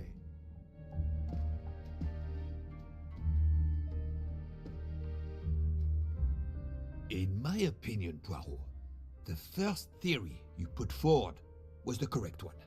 Decidedly so. I suggest that is the solution we offer to the police. You agree, Doctor? Certainly, I agree. As regards the medical evidence, I think that I made one or two fantastic suggestions. Then, having placed my solution before you, I have the honor to retire from the case.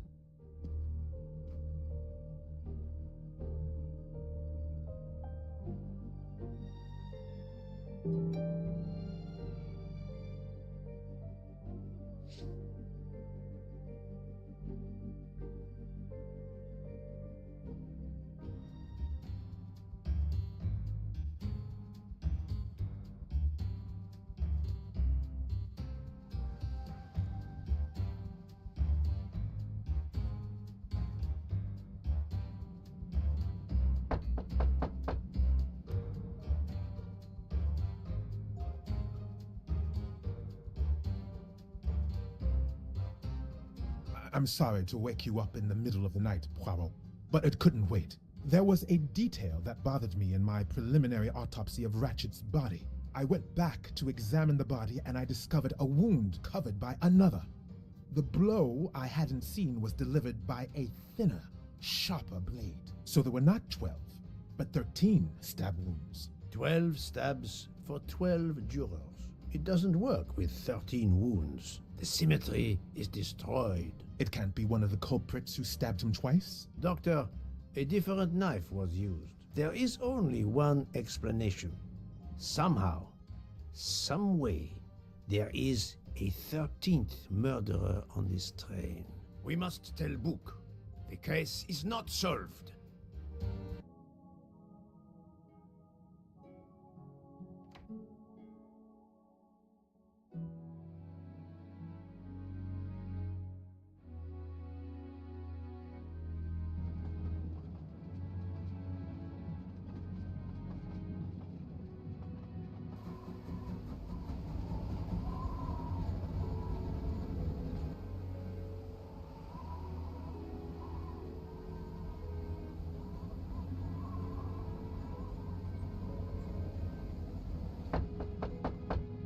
Please, come in.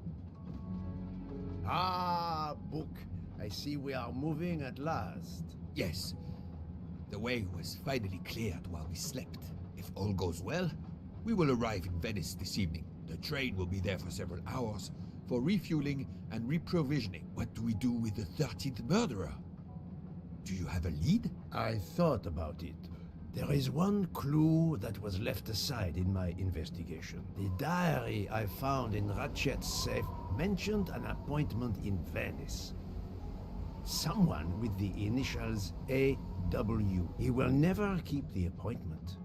But there should be enough time. I must try to keep that appointment for him.